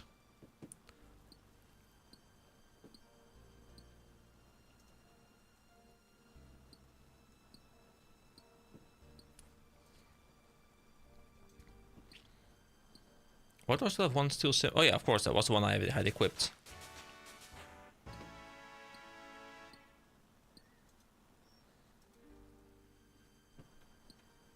Okay, I'm gonna change tactics a little bit. Not because this is inefficient, because it might be very efficient, just keep going here. But for personal enjoyment, what I'll do is I'll craft these up into chest plates. I'll sell those chest plates, and then I'm gonna swap off the mithril, because at that point I'll be high enough level, I'm assuming, in smithing, to do mithril stuff, and we can do mithril, because that's gonna be more fun. It might not be efficient, but at least we're like progressing in tiers as opposed to just sticking with the lower tiers and not having fun. So there is a chest plate shop in the rock somewhere, right? Isn't just, yeah, the plate body shop. Okay, so let's see, how much is a plate body? I'm not sure if the trade value like buy is the same as sell. I'm assuming it's not, but let's see, examine. That will be 2.6k. This is 850. GE average, and then the HA value is higher. You know what? I think I'll go steel chest plates. It sounds good to me. And there really isn't a loss. Like, the resources are so easy to get in this game mode that I don't really care about experimenting a little bit. I guess it's really good for that. Like, I'm learning a lot about other systems that I normally don't engage with, which is cool. So put everything in the bank for a moment.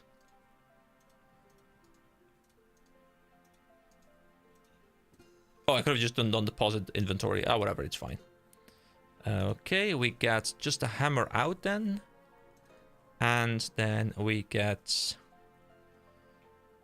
Am I blind? I think I am blind. Where are they? Oh, here they are. All. Alright. And the process starts anew.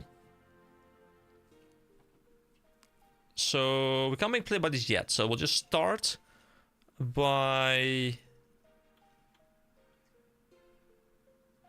We'll just start by making more scimitars until we get to the point where we can make the plate bodies. Because then I can just sell them to the scimitar shop, which I know where it is. And I know it's like 200-ish value. Engaging content.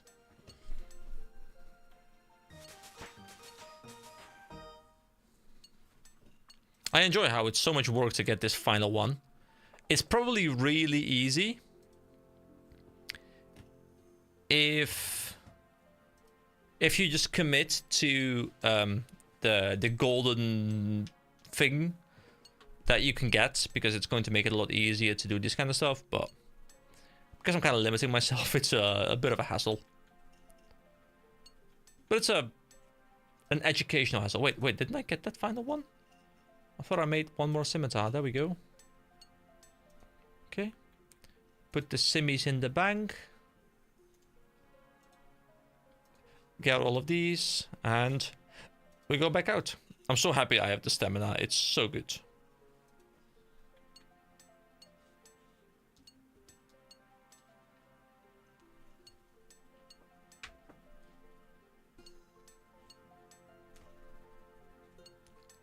I just realized I have yet to have dinner. I should probably do that somewhere in the next hour. It's only 8 PM. I thought my planning was good. Turns out it wasn't.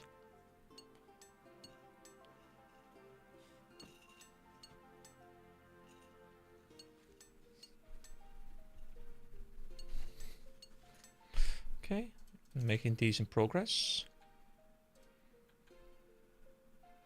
Put all of these away.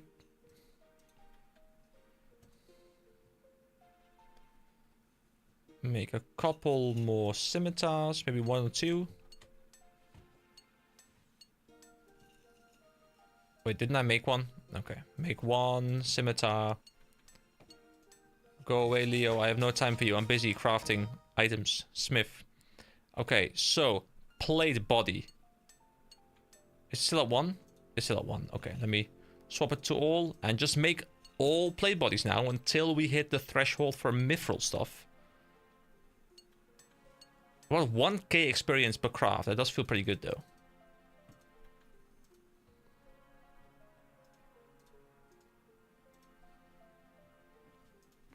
Yeah, we're gonna be here a while.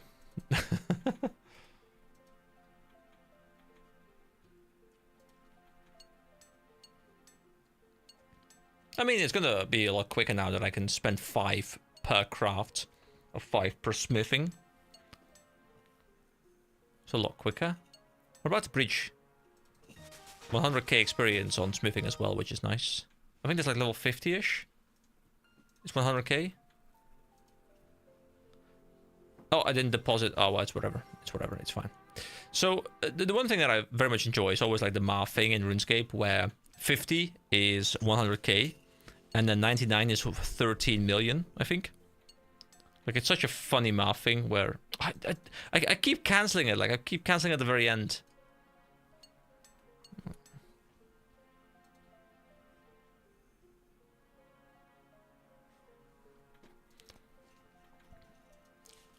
Just checking my dog. He seems to still be entertaining himself. I should probably keep 1 plate body for myself, maybe. Here we go. And the loop just continues.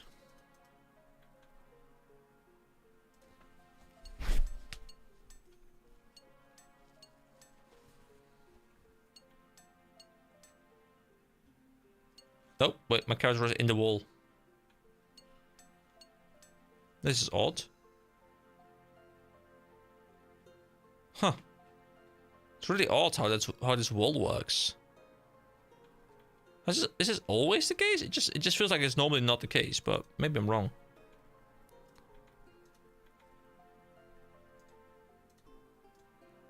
Okay, we're getting kind of close, you know. It's only like 200 left.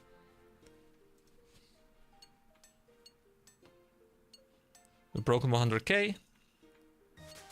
Level 50 smithing. I mean, to be fair, I won't really get too far into mithril, I think.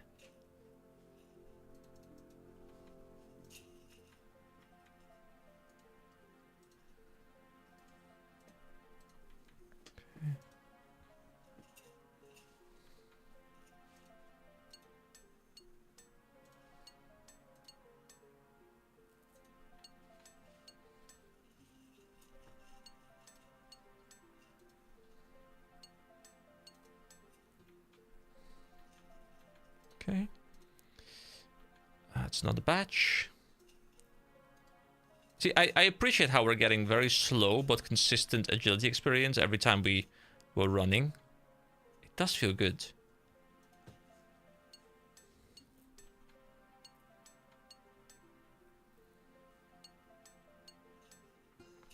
There we go. That is 51. So we can now make mithril, but we still have to like mithril axes and stuff.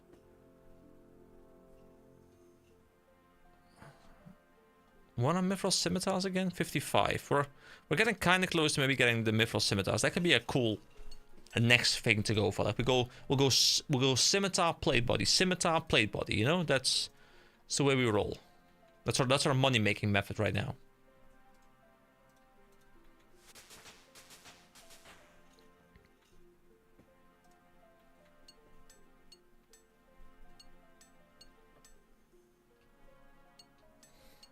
You know, it's such a fun thing when you see dogs play with their toys, because instead of just playing with their toys and being like, hey, let me roll it around and let me just have fun with it, it's always like, no, let me attempt to destroy this thing. Let me just put my teeth into it and pull as hard as I can. Let me just like twist a little bit.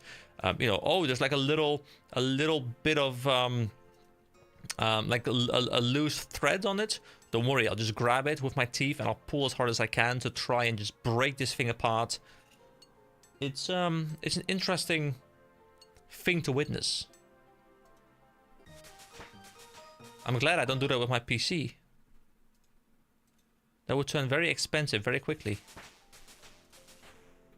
Okay, we're getting very close to the end of this little section.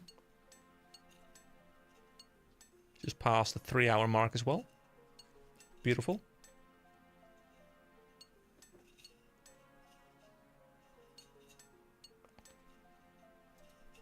As much as I think RuneScape is an amazing streaming game, when you have interaction going on,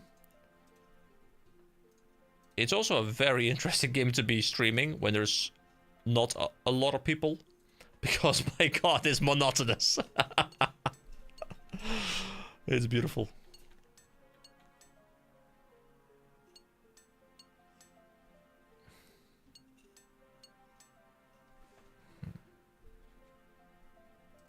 Alright, I think there's one more batch of plate bodies in the bank right now. Yep, one final batch. And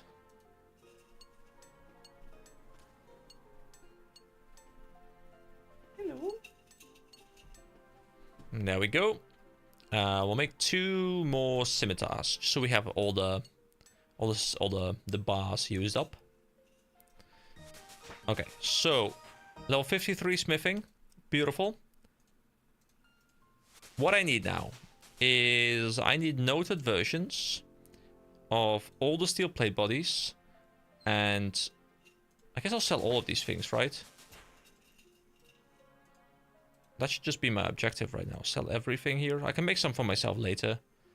Did I get the scimitars as well? Or did I not have many scimitars? Hold on, there they are. Okay. So first let me go sell the plate bodies, because they're worth a lot.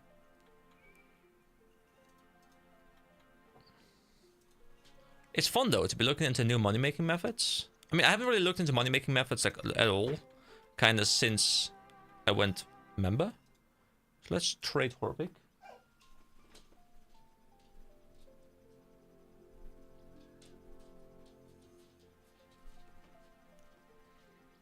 And let's see, we can sell them for 1,200. That's actually a lot more.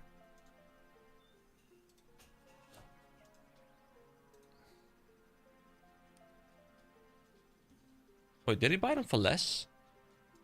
I mean, still, we got like 29k. That's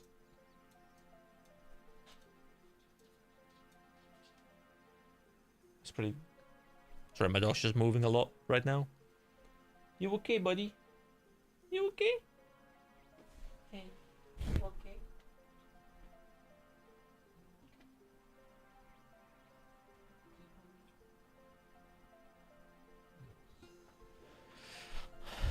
Alright, so that was the plate body shop. Now, is there also a mace shop around here where I can sell all the maces? There is a sword shop.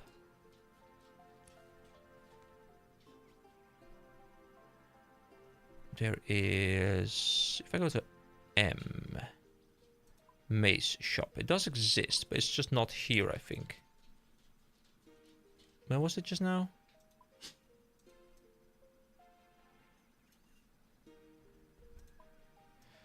Okay. There is one in Falador. You can go to a wilderness general store and sell everything. Oh, that's also an idea. I've not been in the wilderness, really. So... Would that be here? I've never been here.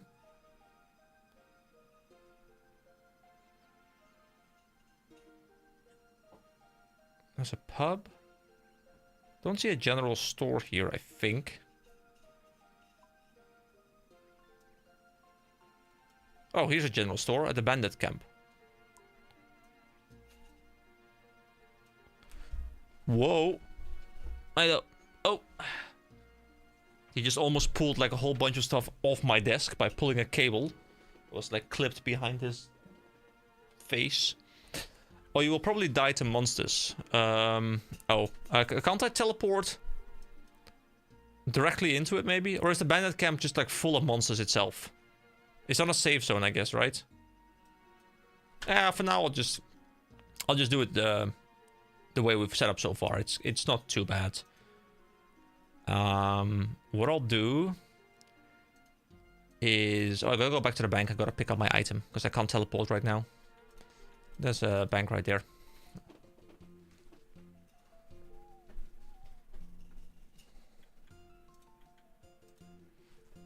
Okay, so we go here. Pick up this weird thing. Teleport to 2 leprechauns. And there's probably something... Falador Park. That should be kind of close.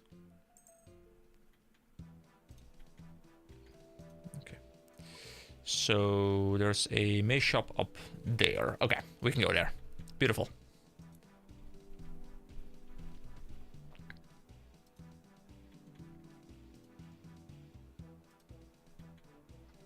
I'm assuming this is the shop. It's Flynn. Yes. Okay. So and sell 50. There we go. That was actually a very shitty reward. Okay. Don't really care. Okay. Note to self. Don't do mazes. Mazes are terrible. We've got... Are there any other shops here that I should be aware of? I don't think so. No. Okay. Doesn't appear like it. Okay, so now we go to Al-Kharid. So I do teleport. Is there a 2 leprechaun in Al-Kharid? Yeah, there is. Where in Al-Kharid are we gonna be now? Oh, this is really nice.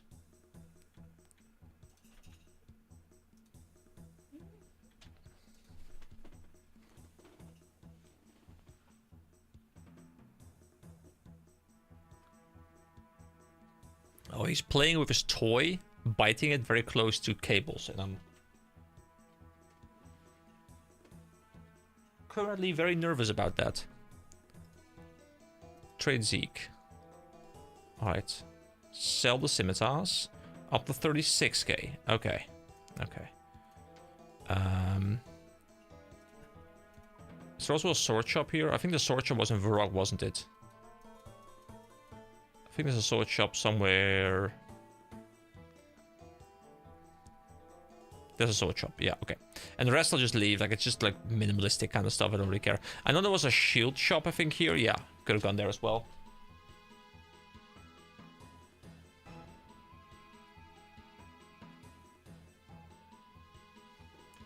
Hold on. I know. Hey. Hi.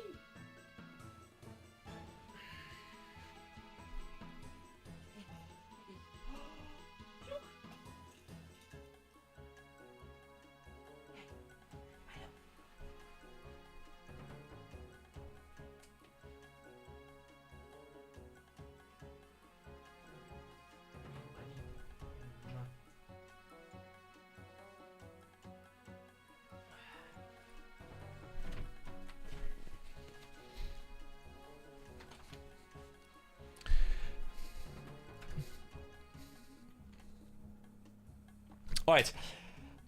What does he have in this? Milo, Los?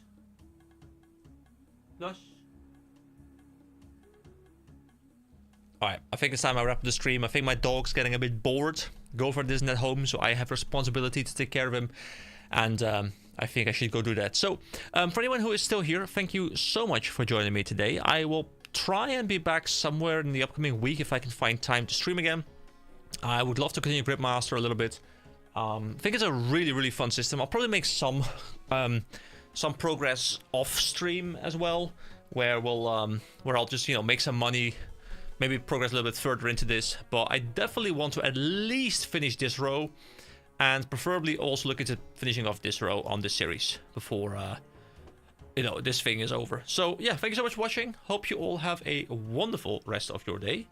And if you're looking for more to watch, guys, my Secrets of Grindia series is going out. I know it's not RuneScape, but it's second in monitor content, and it might be fun to watch. It's rolling out for the next 2 months or so. So have a great day, and I'll see you next time. Bye bye, guys.